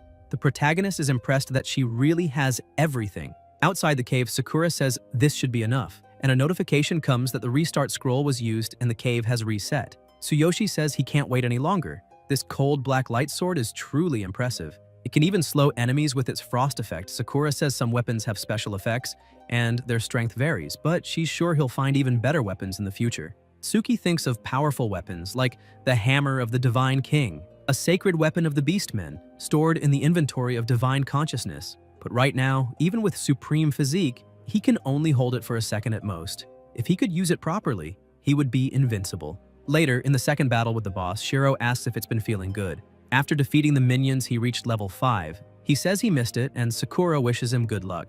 The protagonist charges, saying he's back. Sakura says he's starting to look a bit cruel now. Tsuyoshi faces the enemy and says, "No, it's just how it is." He charges and keeps defeating the boss repeatedly, saying he's already replenished his stamina 6 times. From morning to night, he must have collected a full set of Fox Beastmen equipment and finally reached level 6. Now he can take the test. At the entrance to the Combat Academy, a voice asks if that human said he'd take the test after reaching level 6, calling him an idiot. A Beastman sitting around the fire asks if a miserable human is leveling up on Beastman land, saying he doesn't know his place. His partner says that even if he did reach level 6, who knows when that would be? Besides, only sturdy Beastmen can enter the Combat Academy. Someone approaches, calling him out, asking who knows when, and says it's a pity for him because he's already level 6. The Beastman, outraged, can't believe it, asking if he leveled up twice in a single day. Tsuki says he'll wake the examiner, he won't wait until tomorrow, and he prepares to make that apology to Sakura as well. The supervisor asks what's going on, saying he was almost asleep, asking about a human test and warning him that if he wastes his time, he'd better be ready for the consequences. Shiro says he meets the requirements to begin the test and also wants to choose a skill from the skill vault. The supervisor says he talks big. Reaching level 6 doesn't guarantee passing the test. Until the Beastman looks shocked, realizing what he just heard, and asks about going from level 4 to 6 in less than a day and how that's possible. The protagonist says not to back down now, and if he passes, he'll apologize to his partner, and as a warrior, he won't go back on his word. The Beastman says fine and asks where all this confidence comes from. The supervisor says this is interesting, he doesn't know what happened, but fine, they'll do as he says. The idea that a mere human could pass a test meant for them, the Beastmen, is laughable. The priest commander says that if he's reached level 6, then they'll begin now. They, Beastmen, are a main race of strength, and the criteria to pass, if he succeeds, will grant him the right to use the Combat Academy's skill vault. The test is simple. Look at the stone slab on the platform. If he can break it with a single punch, he passes. Tsuyoshi asks about breaking it, and if that's all. The Beastman thinks the commander plans to test the human using an external stone. Even a level 10 warrior would have trouble breaking it. Normally they use regular stones, so he should enjoy his confidence while it lasts. The system notifies the stone's description. The supervisor says it's easy for a Beastman. All he has to do is break it with one strike. He'll show him how it's done, thinking that anyone below level 10 couldn't even scratch the external stone. It isn't hard if it's a normal stone, but if it's a hated human, it's a different story. He tells him to watch carefully, that this is how it's done, and thinks that even at level 20, he needs to give it his all. The supervisor manages to break it using great force, asks if he saw and says it's simple. Now let's see what he's got. Tsuki says he'll try. Sakura tells him to do his best. Shiro sighs and thinks that as long as he leaves a mark, thanks to his excellent physique, he can exceed the expected power at his level. But just in case, he'll adjust his enhancement to maximize the impact and strength of his fist. The protagonist uses his technique, becoming even stronger, with ultimate physique at 50% strength focused on his right arm, granting tremendous power. The supervisor says it may be easy for them, Beastmen, but a weak human can't do it. Tsuyoshi clenches his fist and the supervisor says, "At least leave a scratch." Tsuki shatters the stone into pieces, shocking everyone as great pressure shakes the area. Shiro holds his head and asks if he used too much force, saying it really was simple, he expected something harder. Sakura says, as expected, now he can access the skill vault. The Beastman asks if he saw that, the supervisor asks if he broke the external stone with one hit and says, that's impossible. The protagonist asks if that counts as passing.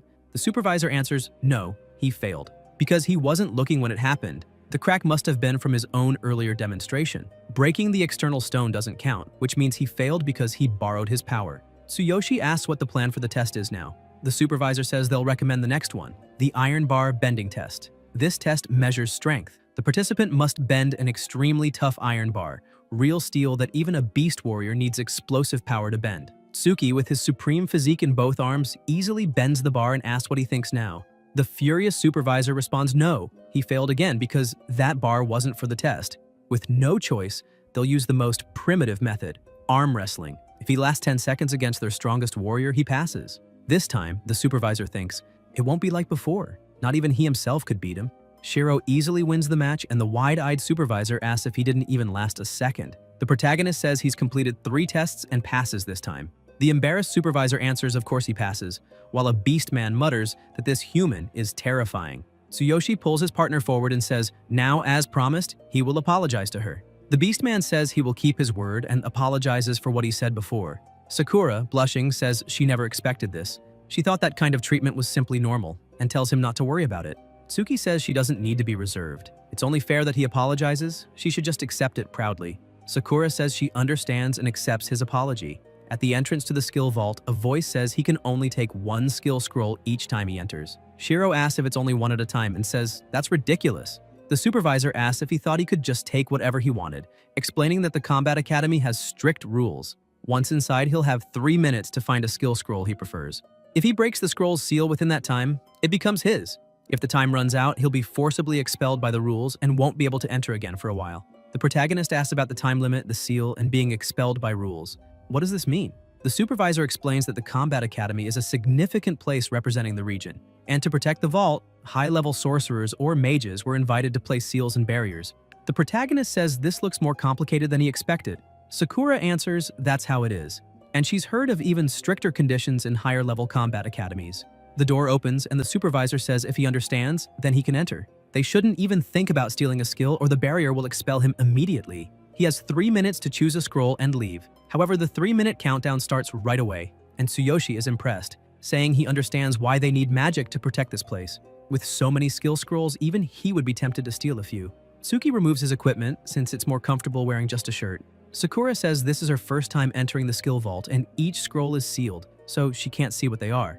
It looks like the seals could be broken by brute force. Shiro thinks he was planning to use absolute duplication, but finding a really good skill is difficult. Besides, using absolute duplication might be a bit embarrassing and he's not sure if she could even do it. He says that either way he'll begin. He just has to use his strength, and he hopes to pick a skill to deal with those 3. The protagonist begins releasing his lightning onto the scroll in his hand. The system notifies, shield impact, strike the target hard with a shield, causing physical damage and potentially stunning them. Suitable for defense-oriented warriors or warrior-derived classes. Tsuyoshi asks about shield impact since he doesn't even use a shield. Sakura says he doesn't need this skill, but there's something else to show. The system reveals wind step, move quickly to a specific location to dodge enemy attacks and increase attack speed, suitable for speed-oriented archers or archer-derived classes.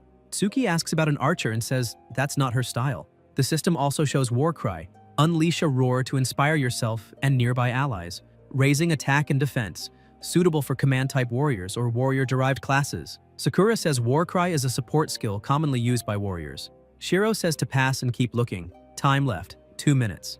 The protagonist asks about only 2 minutes remaining, says that's bad, and checks multi-shot, which doesn't help him at all. Sakura asks about the counterattack skill. The system shows that this skill, for a certain time, retaliates against enemy physical attacks with a chance to reflect status effects, suitable for counter-type warriors or warrior-derived classes. Tsuyoshi wonders about counterattack, thinks it could be useful, and says he'll keep it as a candidate.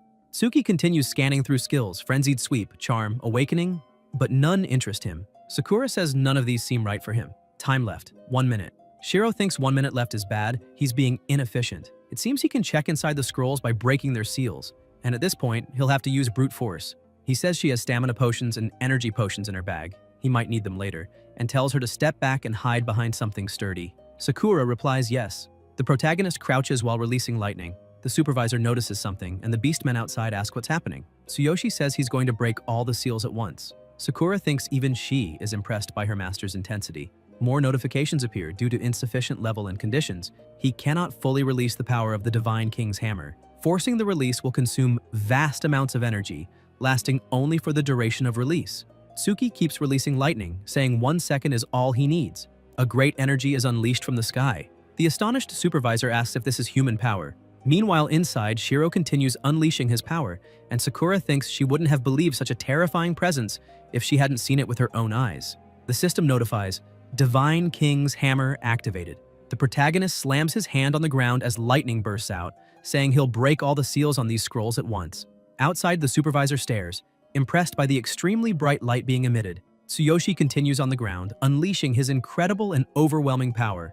The seals on the scrolls shatter as the lightning strikes them. Sakura says all the seals on the skill scrolls were broken in an instant. The system notifies that the deactivation of the Divine King's hammer has been completed. Tsuki realizes he did it.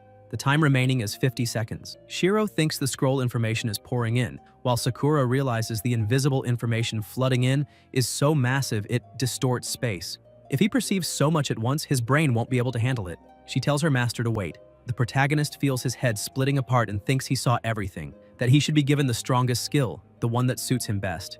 With 40 seconds left, Tsuyoshi sees that this isn't good, that it's not enough, and that he needs something stronger. A scroll nearby crackles with lightning around it. With 30 seconds left, Sakura warns that time is running out.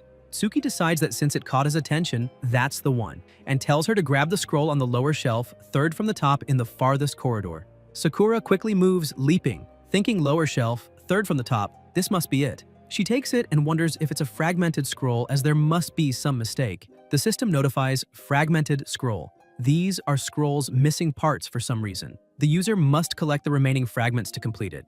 Generally, fragmented scrolls have incomplete content and greatly reduced skill power. Sakura asks if he's sure, telling him this is a fragmented scroll. They're out of time, and she calls him to get out.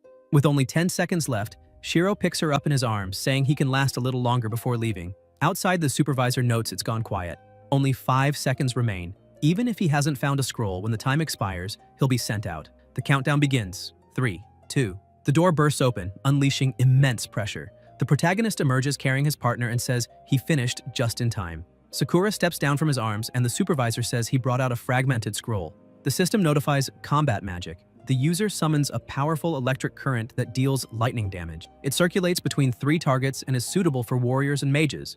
First, it strikes the primary target with a powerful bolt, then calls down lightning from the sky. It automatically chains to the next target, leaving them paralyzed after suffering lightning damage, the most potent force of nature. It demands exceptional skill from the user, and its use is forbidden for those without mastery. The supervisor says he heard from his predecessor that in the last 1,000 years, almost no one has attempted to learn this fragmented skill. There are 2 reasons. First, this skill is divided into 6 volumes, and only 3 have ever been found. Collecting the rest without any clue in this vast world is unrealistic. Second, every beast man who tried to learn it in the past lost their life from backlash as they leveled up. Their bodies exploded, ending in horrific deaths because they couldn't control the skill's power. Tsuyoshi says working hard to gather the remaining fragments only to explode in the end. Has no one ever fully mastered this skill? The commander says there was one. 1,000 years ago, the strongest Beastman King, known as the Divine King. He was also the bearer of the sacred artifact, the Divine King's hammer. This is the only skill the Divine King left behind in that era. Tsuki asks about a skill left behind by the bearer of the Divine King's hammer, and why such a powerful skill would be thrown away like trash. The commander asks if he's mocking him, if this is some kind of joke. He says no matter how powerful a skill is, it means nothing if no one can wield it. Just like a superior weapon is useless in the hands of someone who can't swing it.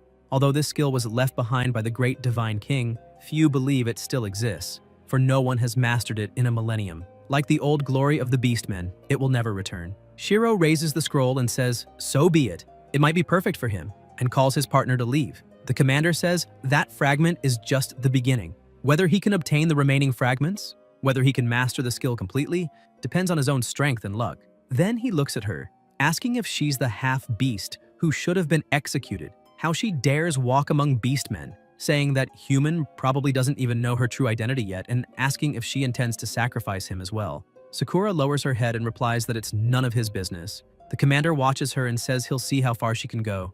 Inside the inn, the protagonist says her healing potion is incredibly effective, but the taste is terrible. The wound was completely healed thanks to the potion, and Tsuyoshi asks how the hell she made it, saying she's been acting strangely since she came back, and asks if she's alright. Sakura answers that she is. She's just a little tired. Tsuki says he's curious. She was also supposed to be executed, and asks if it was because of her story that she was next. Sakura tries to change the subject, saying they shouldn't talk about unpleasant things anymore, and asks if he studied the scroll he got. Shiro replies that he memorized it earlier. That old beast man said some strange things, but it seems perfect for him. He thinks lightning chain requires a strong body, and it's more than suitable for himself, who has the strongest body. He can't wait to see what this skill will do once he gathers the remaining scrolls. Sakura says that's excellent and tells him to go now, saying it's a beautiful day. It seems like a good day to level up. The protagonist says she's right, but before that, there's something he has to do. The system notifies that the cooldown of the ring without limits has ended. Unlimited passage available. Unlimited passage activation complete. Tsuyoshi thinks that when he learned this skill, he discovered how to deal with those three and says he told them to remember him. He'll eliminate them for sure. Lightning bursts out and Tsuki returns to his world. He thinks that before he starts attacking, he must break their stance, and to activate his new skill, he needs a weapon. He's glad to have the inventory of Divine Consciousness. The system notifies Divine Consciousness inventory activated and one item was withdrawn. Shiro thinks that with his skill, he activates the black freeze flash and the sword is taken. The mage asks if he pulled that sword out of the air, if he has a dimensional storage. Gaia says he definitely has some secrets. That sword looks like a high-quality item too, and he'll take it. The bald bandit says to kill him first, they can split the loot later. The protagonist says they were the ones who started this fight. Tsuyoshi raises his sword and the mage says he really is a warrior, asking what that overwhelming aura is. Tsuki slashes with his sword, extremely powerful, releasing intense lightning. The enemies stare in fear until the bolt strikes them. The bandit asks how that guy can use such a high-level magic. They're all paralyzed and Shiro approaches them. The mage thinks they underestimated him, that he's completely different compared to before and wonders what the hell is going on. He also thinks it's frustrating, but it's better if they run. The bandit begs to wait, saying they surrender. Without hesitation, the protagonist punches him and asks if he really thought he'd forgive someone who tried to kill him, telling him not to make him laugh. Gaia asks if he doesn't realize they're crazy wolf and tells him to let them go. Tsuyoshi strikes him and tells him to shut up and die silently. The mage thinks he's showing no mercy, realizing he would be finished if he let them escape. Tsuki says he's next. The bald one asks if he thinks he should be killed just like that. The mage throws an explosive fruit and the system notifies. Sticky explosive fruit. These fruits attach to a target and explode. Even small, they're powerful and can cause massive damage, which is why they're rare and expensive. Shiro blocks with his sword and the bald man tells him to die and explode. Enormous explosions erupt, and the excited mage says he bought those fruits with a lifetime savings. Even a level 12 hero would take damage, and if he's only level 10, the blast has enough firepower to tear his body to pieces. He's 10 years too early to fight them. In the middle of the smoke, the protagonist is still alive. The bald man can't believe it and asks what the hell that strength is. Tsuyoshi says if not for his peak physique, he would have been finished for sure. The system notifies that the Black Goblin set and peak physique have been activated. Tsuki glares at him, moves swiftly, determined to end the three of them, and strikes with overwhelming power, causing a massive impact. He asks if they really think he'd feel safe leaving them alive. Afterwards, still in the same place, Shiro picks up the sword and says, they're members of Mad Wolf. All of this happened because he's still at a low level. Such a disgusting world where the weak are devoured. Then, the protagonist notices something and asks what that is. He approaches and realizes it's a ring. The system reveals the details. Dimensional ring, forged with a special material, it allows the user to have a dimensional space. The size of the space varies according to the level of the ring. Tsuyoshi puts on the ring and says, this really is a dimensional ring. More notifications appear explaining that to use it, he must infuse mana into it. Tsuki gets excited, saying a hero normally wouldn't even get the chance to lay hands on a dimensional ring. Besides the price, it's hard to find one on the market, and he's going to try. Shiro channels mana into the ring and asks if it's activating now, realizing the ring is still new. The system notifies, first activation of the dimensional ring successful. The ring is syncing with his mana. The protagonist says no way, it's helped him ever since this happened, and thanks for the loot. In the same place, the hero security forces arrive, and Tsuyoshi is glad he left early. The system notifies Hero Security Force, created under the authority of the Hero Alliance. Tsuki thinks he erased his tracks carefully, and since they already took everything valuable, they shouldn't be able to trace anything back to him. He says at least he's safe for now. This new smartphone he got from Gaia is really impressive. After linking his information code to the device, it's basically his. His smartphone rings and Shiro panics, wondering who would be calling at a time like this. He answers and realizes it's his high school teacher. The teacher says he still hasn't been coming to school, even though winter break ended over a week ago. She understands he wanted to leave school because of his sister and knows the financial situation might be hard, but she doesn't want to see a student drop out. The protagonist thanks her and says money isn't the only problem, thinking he always hated school and she must know that. The teacher says she understands, but he can change his life if he doesn't quit studying. She'll try to do something about the tuition so he won't have to worry. She tells him to be brave and come to school tomorrow. He can't just work as a janitor for his sister and for his own future. Tsuyoshi thinks she still doesn't know he's already a hero now. She's the only person who's always worried about him. The teacher also says he's a strong boy, not to run away from problems and to keep studying. He can become as strong as possible for his sister and for himself. Tsuki thinks he thought he never wanted to go back to school because he had no happy memories there. But after talking with Sensei, he realizes he's a hero now. He's not the same helpless kid who was bullied. He'll make those bullies bow their heads. He thanks her, saying he'll go to school tomorrow. Elsewhere, a voice says 3 people were finished off by an unknown hero and their items were looted, including the dimensional ring entrusted to them. A man with several rings on his fingers slams the table, saying they didn't even realize a tracking spell had already been cast on that ring. Tracking magic is used to locate the approximate position of a marked item. The man says he already knows where it is and he won't let him live after robbing Crazy Wolf. This is the guild leader who orders his underlings to bring that thief to him. They reply that they understand. The next morning, Shiro asks how the devices are. Karina, with her crutch, says she's fine. As long as she walks slowly, he doesn't need to worry. The protagonist says she's stubborn, that they won't rush and will take it slow. He thinks that once she heard he'd return to school, she insisted on coming too, saying she didn't want to be a burden. He managed to buy it with the money he got from those 3, but now he's broke again. He can't sell this dimensional ring. He'll have plenty of opportunities as a hero. Looking at his sister's expression, he thinks it was all worth it and tells her to take it slow and not walk around too much after class. He'll walk her down himself and promises he'll take care of her. Inside the classroom, the school bully asks who that girl was using canes and strange tools to walk. Her partner asks if she means Karina and explains that she was attacked by the darkness, lost her parents, and both her legs were injured. The bully asks if that's true, says she became disabled after experiencing poverty, that she's a pitiful soul. Her partner says that incident was in the newspaper. Even the teachers talked about it. The bully says, wouldn't it be better if poor people in the slums were just wiped out? That it's a waste of resources for the news to cover her, and that she's been irritated for a while by her acting all pure and innocent. Her partner asks if she's planning to bully her again, reminding her that she's disabled and asking if that won't be bad if the school finds out. The bully asks what's wrong with bullying the disabled, saying no one dared to speak up when she bullied before, it should be the same now, and she already has something interesting in mind. The bully walks off, calling her partner to come along since she still has to meet her boyfriend. In the vice principal's office, a voice says he should be grateful to Lily. If she hadn't asked, he wouldn't have allowed him to keep attending school. It's the vice principal who also says he shouldn't treat his studies this way and asks what he thinks a school is. The teacher replies that she knows that's the case, but he has his own circumstances, and she already arranged it. The tuition has been paid and she'll make sure he gets the credits he needs for graduation. The protagonist thanks her and apologizes for causing trouble. They leave the room while the vice principal watches her hips, thinking he doesn't really care about the student. He's only interested in her and that she really needs a lover like him. In the hallway, the teacher says she also covered his sister's tuition, so he doesn't need to worry. The two of them are strong children. Tsuyoshi apologizes for making her worry so much, saying he'll definitely repay the money. Lily says they can talk about that later. He's already in his 3rd year now, so he should prepare for the exams. Besides, he's much brighter compared to before, and she's happy about it. Tsuki says he's been doing his best lately and will meet her expectations. He thinks about apologizing for not telling her that he's a hero now. The matter with Crazy Wolf still isn't resolved, so he has to be careful, but at least he wants to show he's not the same person he used to be. The teacher tells him to hurry and go to class because the subject now is art. In classroom 3, Shiro enters. A slacker student watches him and says he thought he'd been expelled, but here he is back again. His partner in front asks if they should take him to the bathroom again after class. Rayleigh says of course, and that while he was gone, the protection fee money was already collected. He asks if he thought they'd show sympathy for his family's situation and says he should pity himself since he doesn't even have money to enjoy karaoke. San, holding a small paper ball, throws it at the protagonist, saying he'll remind him first of the feeling of being hit. The ball bounces, but Tsuyoshi catches it, stopping it from hitting him. The two of them stare, shocked and confused, asking if he just caught it.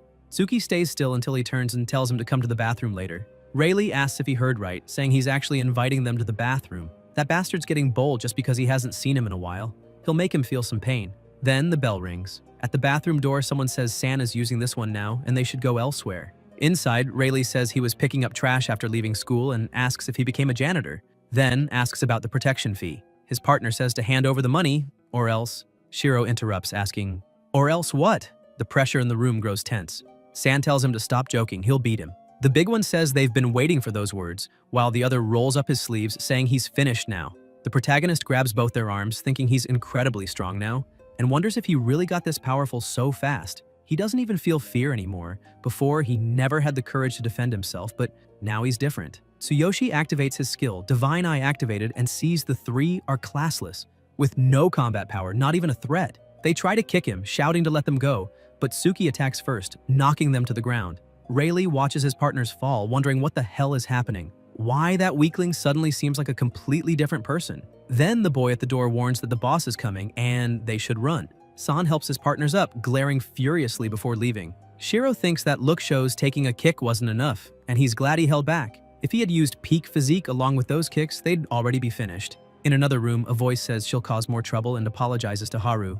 The person replies it's fine and to just call if anything is needed. A girl in front hands books to Karina until someone strikes her. Her partner says Karina's body is disabled now, but Mina mercilessly says if she speaks again, she'll slap her face next. A girl nearby trembles. The bully says Karina hasn't come to school for a long time, and during that time she had no servant around, which was quite annoying, and asks how she's going to make up for it. Karina, frightened, hesitates to speak. Mina asks about money and whether those things on her legs aren't sellable.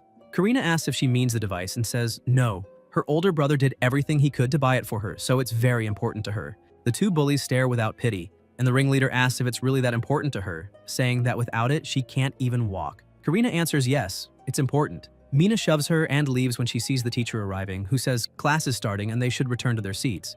The bully mutters that the teacher came right then, and it's the 6th period already, warning her not to dare go straight home after school because their talk isn't finished. The teacher begins her lesson while Karina, head down, thinks she has to run the moment class ends. She can't wait to see her big brother, and she has to make sure not to run into Mina and the others planning to take the back gate.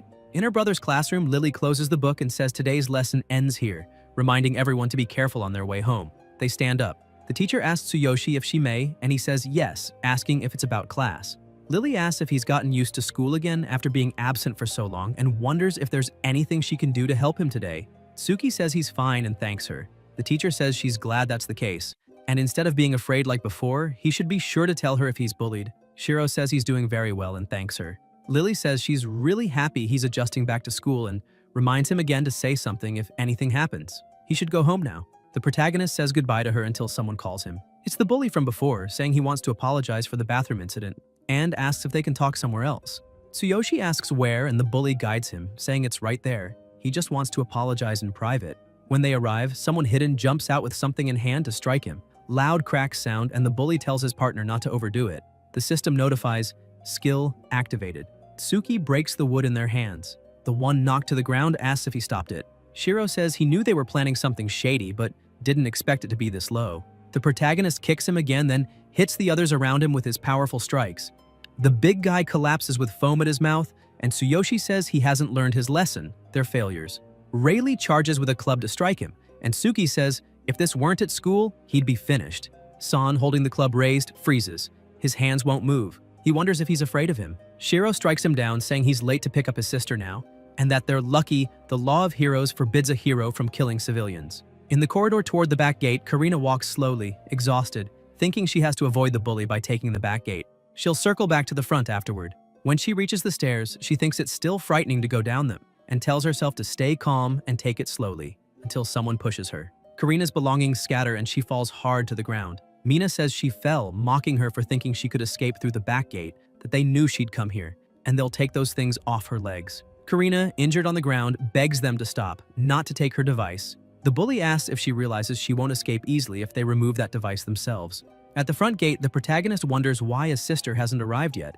He thinks her class ended earlier, but they said she already left. Then someone approaches, asking if he's Karina's older brother. Tsuyoshi says yes and asks if she knows where she is, since they were supposed to go home together. The girl says she thinks Karina went out through the back gate and asks why he doesn't check himself. Tsuki starts walking, wondering why his sister would be at the back gate, thinking something must have happened. Haru acted strangely. She seems scared of something. Either way, he has to find her, and he'll need to take the stairs to reach the back gate. Shiro wonders if she really would have gone there, until he spots something, and it's his sister lying on the ground. The protagonist keeps staring until Karina lifts her head, her face badly bruised, and asks why her brother is there. Tsuyoshi activates the divine eye and begins analyzing her injuries, showing that the forehead wounds were caused by punches, the bruises on her cheeks by repeated slaps, the marks on her arms by pinches, the ones on her stomach by kicks, and the injuries on her waist also by kicks. Karina still insists it was her fault for falling down the stairs, and the system notifies multiple hemorrhages detected on the target's body. Tsuki asks if she really fell and says it must hurt. He imagines his sister being beaten, and Karina apologizes for not being able to go down the stairs, and for her cane being broken. Shiro also imagines her taking pinches and kicks, and begins picking up her belongings scattered on the ground. Karina says she didn't want to cause him trouble, but the cane is broken and she can't stand up. The protagonist says they are family, so there's no such thing as a burden, and it must have hurt to fall like that. His sister says she's fine, and he doesn't need to worry, and asks about the device. If they're still intact, Tsuyoshi checks and says they are. Karina says she's glad. Tsuki picks her up and tells her they're going home. He walks with her in his arms, looking at the sky, and asks if she remembers when he carried her like this that day. He can feel how much she's grown. It was long ago, Karina agrees. and says it feels like yesterday. Since that day, they've always been together. Shiro says she's the only person he has, and since then, he wanted to become stronger to protect her. Back then, he was completely powerless, but now he's a hero and won't let her go through the same thing twice. Karina says she knows he always does his best, and that's why she doesn't want to be a burden. The protagonist sets her down and says she's repeating that again, but they're family and she knows it and tells her to wait there a little while because he'll be back soon. His sister asks where he's going, and Tsuyoshi answers that he has to take care of something he forgot. She asks what he forgot. Suki walks off with plasma in his eyes. In another room, Mina says it was good that Karina tried to desperately protect her legs while being kicked, also complaining it's annoying they couldn't rip those devices off her legs, that they could sell them for money, and she's going to make sure to steal them. Billy asks if they're really sellable, and Mina says not to worry, she'll have an answer by tomorrow. The blonde says Karina's older brother just came back to school and wonders if that'll be a problem. She heard he was expelled and became a janitor. Mina scoffs about janitor, saying he's trash. So both the cripple and the trash are family, and it's shameful to be in the same school as them. The blonde adds that Karina used to be quite popular before her legs were broken. Many boys liked her. She was pretty, smart, and stylish. Billy asks about pretty and stylish and says he wants to see her now. Mina snaps at him for saying that in front of her, but her boyfriend steps in and tells her not to be angry. It doesn't mean anything. The bully says after they steal Karina's device tomorrow, they'll have fun together once they sell it. Billy replies fine. It's an easy target against a crippled girl. Shiro enters the room and they all look up. Billy asks who dares come in. The protagonist says so she's the one who hurt his sister, and she claims she fell down the stairs. The blonde asks if he's Karina's brother. Mina asks if he's planning to take revenge and says he came at the wrong time. Billy asks if he's the trash man, a third-year student he's never heard of, and says his girlfriend was only playing with his sister. Tsuyoshi asks if that means he decided to push a crippled girl and send her tumbling down the stairs. Billy asks if he has a complaint and whether he was apologizing. Mina says it's easier to make him understand the situation, and how dare a trash man like him waste their time. When Billy moves to attack, Tsuki blocks him, breaking the big guy's finger, making him scream and ask how he dares. The girls cry out to wait, asking what just happened. Shiro says it wasn't just him and he won't let any of them escape. The protagonist uses the divine eye and sees they have no class, no combat power, no threat at all. Mina asks what he's doing. Tsuyoshi replies that he thought she might be a hero since she acts so bossy, but it looks like she's just bullying people for no reason. Billy groans in pain, clutching his fingers, and asks if he even knows who his father is. His girlfriend asks if he's okay.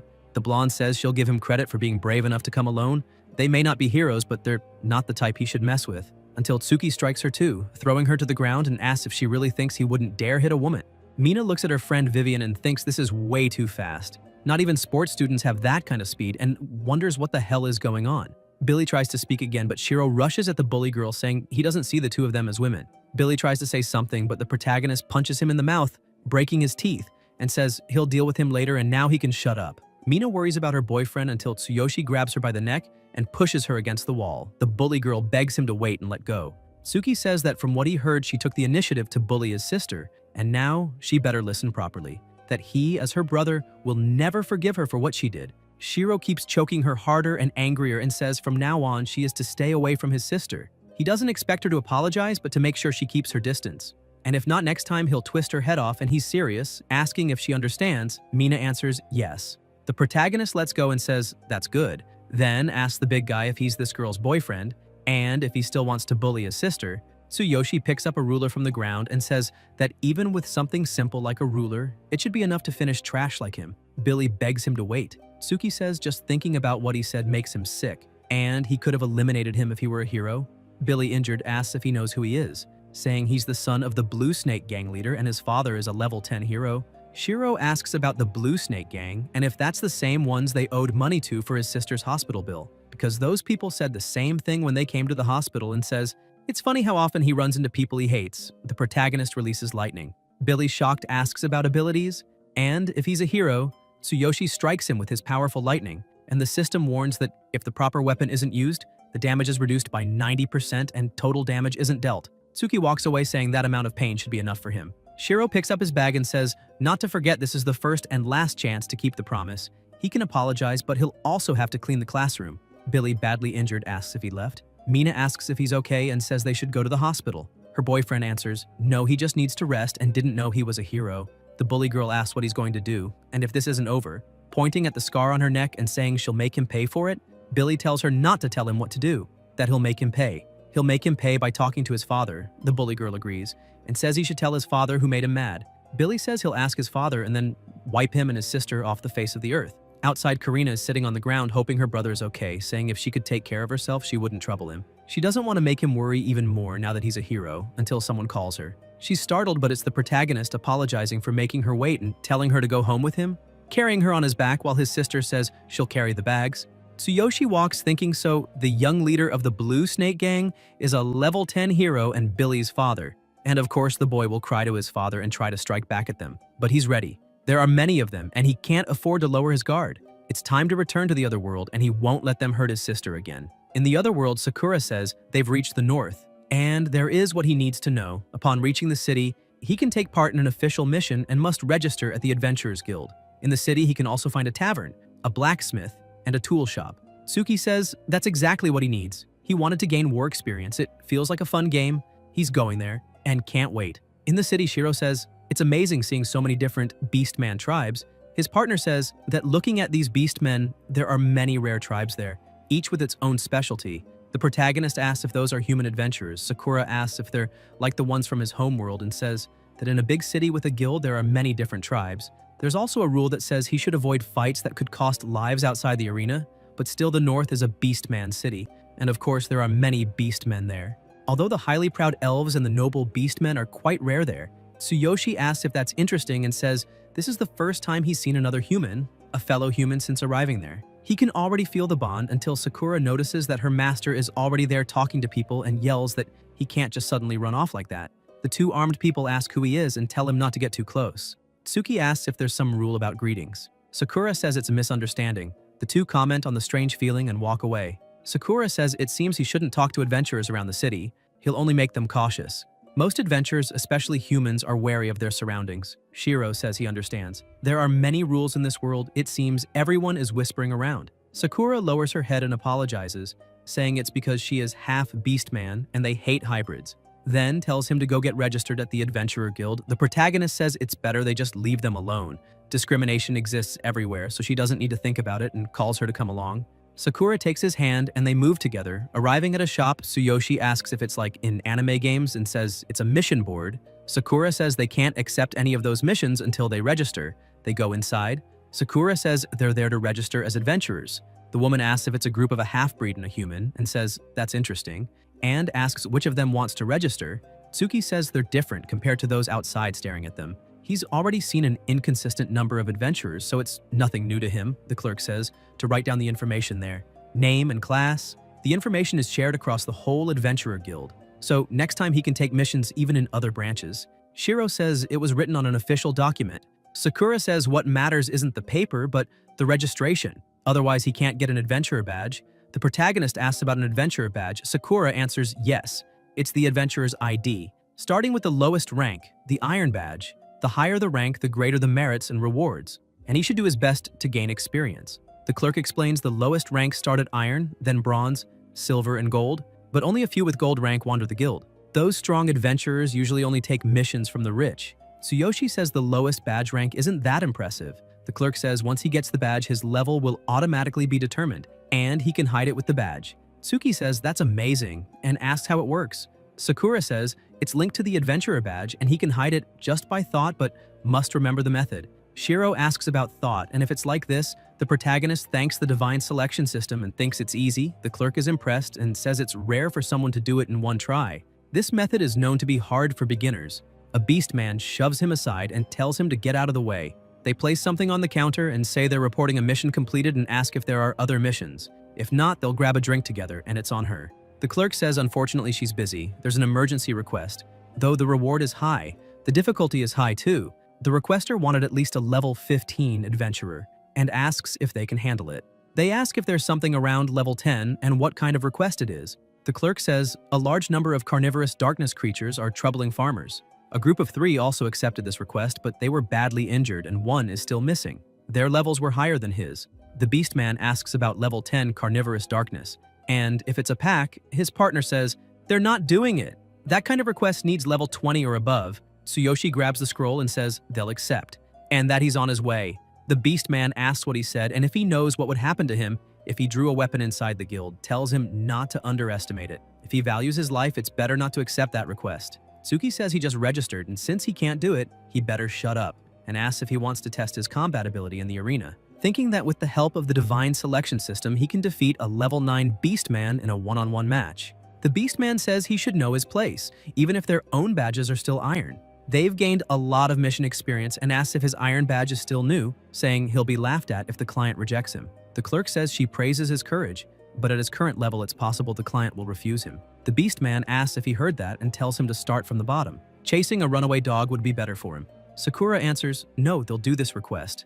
They're surprised to hear that, and the Beastman says his companion is a half-breed, and asks if she can back up such a bold claim. Sakura shows her gold badge and asks if that's enough proof. The Beastman looks shocked, and Shiro wonders if she really has a gold badge.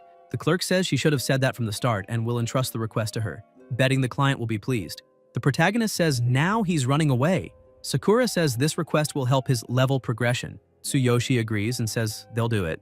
The clerk wonders why a gold-ranked adventurer is calling a boy master and who he really is. Thinking it's interesting, later Sakura says the farm where numerous carnivorous darkness creatures reside should be nearby. Tsuki says he didn't know she had a gold badge. Sakura says she joined the Adventurer Guild when she was young and completed many missions and requests with different groups. After that, she realized she met the requirement for a gold badge and went to upgrade it, asking if that's strange. Shiro thinks she's been active in the guild since young and it must have been tough. Anne tells her she's amazing. Sakura blushes and thanks him. After walking for a while, they arrive at the place and say their opponents look strong. The monsters are level 10. The protagonist observes and says, it's a pack of level 10 carnivorous darkness and wonders how many are inside that building. They're disgusting. Sakura says they are darkness after all. They corrupt all living things, making them furious and stronger. Low-level creatures even lose their intelligence. They're the same as those dark goblins. This carnivorous darkness corrupted slimes into darkness. Tsuyoshi says so. They were slimes before, and no wonder they're so vicious. So these carnivorous darkness are just dark slimes.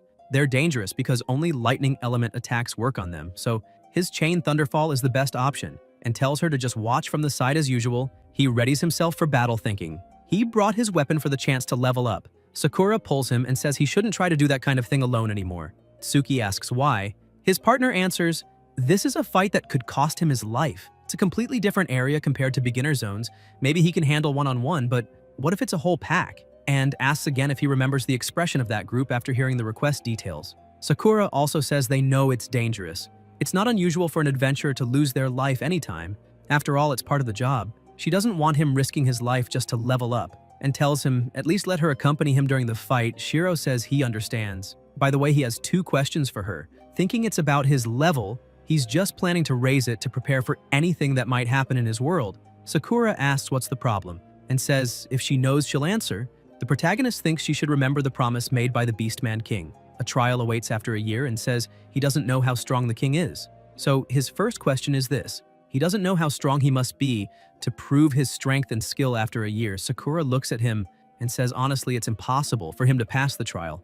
After just 1 year starting at this level, it's impossible. Tsuyoshi asks why impossible. Sakura answers first of all it's already an achievement. If he stays alive until next year, at minimum he must avoid being killed by the divine judgment of the Beastmen, and asks if he knows the rule related to the level system. Tsuki asks her to explain, thinking he knows both worlds share the same level system, and the higher his adventurer combat level here, the stronger his combat abilities as a hero in his world. But beyond that, he knows nothing else. Shiro says the level limit for adventurers is 100, and the current Beastman King is at level 92. The reason the Beastman King reached that position is because of his unmatched combat skills and high level. Beastman King, Human King, and Elven King. The kings of the races symbolize the peak of power. The protagonist says he didn't seem that strong to be the symbol of the Beastmen's power. Sakura says the reason she said it's impossible for him to pass the Beastman King's trial is because there's a limit to how much someone can grow. To put it simply, there's a point where an adventurer can no longer get stronger. The higher the level, the harder it is to level up, and he can see her as an example. She's been an adventurer for more than 20 years, but is still only level 72. She knows 72 isn't low, but she's tried many times to increase her level and failed. This is her level cap. Everyone has their own limit. So for him to pass the Beast King's trial is too much. At minimum, he would need to reach level 50. No matter how you look at it, it's impossible for him to raise his level that high in a single year. A normal adventurer would need their entire life just to reach level 50. Tsuyoshi looks at her and says he understands her concern. Sakura asks if he's really fine and says at least she'll accompany him while he does his best this coming year, even if he can't fulfill the promise with the Beast King. Tsuki says she knows he's not a normal adventurer. He stood back up after receiving divine judgment and lifted the Divine King's hammer. She knows that's not normal. He'll be fine. As long as he can reach level 50 in a year, even if it's impossible for others, it's probably within his reach. He thinks it's strange to say, but thanks to this ring, he's inside this world and even stood up after divine judgment and has this divine selection system. He is the chosen one and has to say goodbye to any normal path or fate. With this divine selection system, everything has become possible. Sakura calls him and says he was right. He will definitely become a legend, and she believes in him. Shiro says, let's go. And this is his second question. Sakura apologizes for talking too much. The protagonist wonders if fighting a level 10 warrior along with dozens of underlings at the same time, what level he would need to reach at least. Sakura answers she doesn't know why he asked that, but based on that situation with so many enemies, he'd need to be at least level 12 to have the advantage. Tsuyoshi says level 12 and decides then he'll reach level 12 within about a week. The monster lets out a loud sound and Tsuki says to leave it to him and thinks he'll use his full ability from now on. He activates his divine eye. The system notifies of the main weakness, a slime core inside the body. After the main body is damaged, the core will glow and regenerate the damaged body. During this time, the core's location can be determined. Shiro thinks he understands. Although the elemental weakness is lightning, the core also counts as a weakness. At his current level, using Chain Thunderfall directly on the core is the best option to win. First, he has to find where the core is located. Sakura says if he hits it with the attack, it may corrupt the body part it touches. The protagonist rushes to attack and says he found it, thinking with his supreme physique, he can withstand attacks. Tsuyoshi slashes with his sword and wonders if the core is located in its chest. After Tsuki lands, he realizes the opponent already recovered. Its regeneration speed is terrifying. The monster charges, opening its huge mouth to devour him. Shiro blocks with his sword and asks if it plans to eat him, saying it chose the wrong opponent. The system notifies supreme physique, arm strength increased. The protagonist says it's like an insect flying into fire. Tsuyoshi rips the monster's mouth apart. Sakura is shocked and thinks his power is immense. Maybe exactly as he said, he's a man who makes the impossible possible. The monster screams in pain and Tsuki says he finally found it under its tongue. Now it can taste the power of thunder. Shiro uses his Chain Thunderfall technique. The monster is eliminated and the core falls to the ground. The protagonist sighs and says this request will be easy. 30 minutes later, several monsters are eliminated and Tsuyoshi says almost all the carnivorous darkness outside is cleared. He thinks it's just as his partner said. The experience requirement to level up increases the higher his level. The XP from such weak mobs becomes insignificant. The gains from these monsters are inferior compared to the average. He has to at least rethink his plan on how to level up quickly. It's faster compared to the rate in his world, but still far from his goal. He must reach level 12 in less than a week and then reach level 20 within a year. He has to do his best to achieve it. And by the way, she has a thunder ointment. Sakura takes out thunder oil and says it was a good job.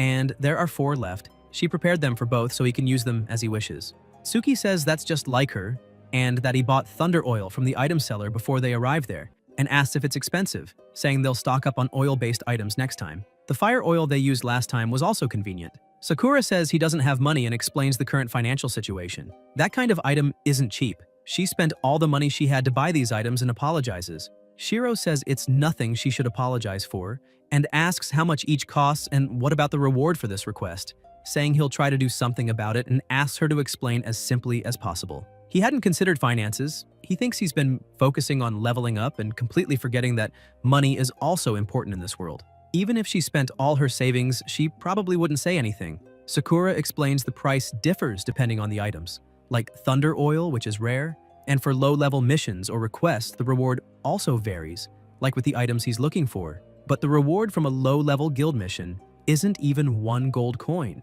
That's why people make personal requests to adventurers when they lose items.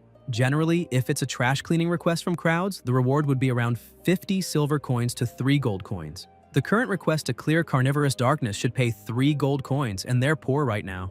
Once they finish this request, the guild will calculate and grant the reward afterwards. The protagonist says she seems like a reliable wife, and the boss should be inside the food warehouse since he's the only one left. They'll finish this quickly. Sakura wishes him good luck until a voice asks who he is to enter the farm without permission. It's the owner of the place, who also asks if they're adventurers and what a human and a half are doing in his farm. Companions beside him say there's residue of thunder magic being used and ask if he exterminated the carnivorous darkness outside. The cat says impossible, especially done by a human and a half. That human looks weak. Exterminating carnivorous darkness with only one group is hard. Those people are also after it. The big guy says he understands and asks if he's also after Cardiolus, saying they already accepted this request and the Cardiolus drop will be theirs. The armored beast man says it seems the rumor about Cardiolus has already spread. Tsuyoshi asks what Cardiolus is and if he's the client, saying there's a misunderstanding. They received this request from the guild. Sakura tells him to wait and asks about the Cardiolus drop from this boss. The beast man answers yes, indeed, he made a request to the guild but didn't expect them to come so soon, and asks if she doesn't know about the boss's drop here. The cat archer says since he doesn't know, he should leave it to them and step aside. No matter if he tries to interfere, when it comes to Cardiolus, they won't show mercy. Tsuki asks his partner what Cardiolus is, and she answers not to give up this request because that item is very valuable. Cardiolus is a rare drop from a dark boss. After being purified, it can be used to connect with a dark area, and the drop and XP rate inside a dark area is 10 times greater than in a normal one outside. Any adventurer wanting to level up wouldn't miss this chance. If it were sold at auction, it would cost around 100 gold coins before purification. After purification, at least 150 gold coins. Shiro asks if it's that expensive and says they must get it at all costs, thinking it's important for his goal. The farm owner tells them to stop and not fight and to stop causing more confusion, so they can resolve the misunderstanding. One part comes from the guild while the other comes through himself, and they can prove their worth through ability. The only thing left is that boss. Whoever defeats it will get the reward. Sakura says they'll go first and thinks she must get it, no matter what for the sake of her master. The armed beastman asks why they should be allowed in first and says both groups only get one chance. It's given that they enter first because they were brought by the client himself. The farmer says he's right, he brought them there himself, so they can enter first. The armored beastman says they'll show their strength to this human trash and that half-blood. The jaguar archer says that although the dark boss is quite strong, the reward is high. They have only one chance and will go with 120% of their power. Sakura says it's a well-balanced party. A mage, an archer, a warrior, and a tank. If they work together perfectly, they'll definitely defeat the boss and they lost their chance. The protagonist says, wait, he has a suggestion. What if he goes in alone first? He's a level 6 adventurer. If he loses, the group will give up the request and the reward, but if he defeats the boss, the reward is his. What do they think? They stare, not understanding, and the armored beastman says he should know his place. He would need to be at least at level 18 to defeat that boss alone. The archer laughs and says his judgment has been clouded by a mere item and he has no objections. Tsuyoshi says it's decided. Sakura asks if he's sure because that boss is at least level 12 and possessed by darkness. It's not an enemy he can easily defeat even with thunder oil, as expected. Tsuki confidently tells her to trust him. Sakura says she believes in him. The archer laughs, saying it's fine for her to believe. The armored beastman says he can't wait to see him mercilessly finished off by the boss. Shiro asks, mercilessly finished off? Now they'll see if he's the one to eliminate mercilessly or not. The mage asks if it's just him, or if his aura changed completely. The protagonist enters and asks if this is the strong opponent his partner mentioned, saying he's interested in the item called Cardiolus. The level 14 monster is ahead. The archer watches horrified, asking if the dark boss is level 14 and if he doesn't think it's too big. The armored beastman says since it holds a Cardiolus, it must be at least level 23 otherwise. Sakura worries for her master. The archer says she should prepare to collect a corpse. He won't survive even 10 seconds. He's blinded by a mere Cardiolus. Sakura tells him to shut up. They fall silent. Tsuyoshi says in theory its weakness should be the same as normal carnivorous darkness, but he knows it's many times stronger than the ones outside. He won't be able to beat it the same way. The monster is terrifying and huge. Suki looks at it and says, if possible, he really didn't want to use this. The longer the fight drags, the more advantageous it is for it. Now he understands why they said that. He'll end it in 1 second. That's enough. The system notifies the Divine King's hammer has been taken from the Divine Consciousness inventory. Due to low level, he can't use the full power of the Divine King's hammer. Shiro thinks carnivorous darkness is weak to thunder. First, he'll strengthen his arms with supreme physique, then amplify his chain thunderfall with the celestial agitator and activate the hammer at the last moment. He can win. If he can't finish it with this strike, it will be dangerous since he'll be weakened afterward, but he'll make it happen. He'll get the item no matter what. The protagonist moves quickly, charging at the monster with the hammer, unleashing incredible power, causing an extremely strong impact. They notice immense power outside and ask what's happening. A massive explosion occurs, destroying everything around. Sakura wonders if he used that power again and thinks he'll be weakened after this. She calls for her master, worried. People ask what's going on and if it wasn't a bomb. The farm owner asks where they are and what about his food warehouse. Sakura searches for her master, thinking that was a powerful blow and the boss should have been destroyed from the inside. Tsuyoshi calls her while lying weakened on the ground and asks what this cardiolus they mentioned before is. The system notifies about unpurified cardiolus. Later, at the Adventurer Guild, the clerk says, "It ended so fast and that's impressive. He works quickly. Here's the reward this time." As expected of a gold badge. She heard the part the client called couldn't do anything. Sakura thanks and says it wasn't her but her master who defeated them. There was no way she could have beaten the final boss. The clerk says to stop joking since he couldn't do that. The boss was a massive level 14 carnivorous darkness, not something a novice adventurer at only level 6 could handle, and asks if he doesn't look completely exhausted. The clerk says no, she's sure it's because her master cleared it alone. He wore himself out physically and mentally, which caused the weakening of his attributes. The clerk says to stop with those jokes. No matter how she looks at it, there's no way he could have done that. The system notifies the weakness status has ended. The protagonist stands up relieved. Thinking he expected the recoil of releasing the hammer's power for just 1 second to be that strong, it would have been dangerous without his partner, and asks if she learned anything about cardiolus. The clerk asks if he obtained the cardiolus and says if he were to auction it off, it would fetch a high price. And if he plans to sell it, there's a major venue in the city center. Sakura says they're not planning to sell and asks if the shaman guild in this city requires a referral, saying she wants to request purification. The clerk asks if he plans to use it and says he needs to ask the shamans for that. Certainly, cardiolus must be purified and infused with magic by a shaman to be usable. The guild is east of the city. She'll write a letter of referral for him. There should be a shaman exam in the coming days, so they might refuse, but with the letter he can try. Just wait. Sakura thanks her, and Tsuyoshi asks about the shaman exam and if even shamans have ranks. Sakura explains that shaman is an honorary title, and just like pharmacists and elf awakened, they do it through an exam and are divided into 6 ranks like the awakened. Only shamans can make certain medicines and items.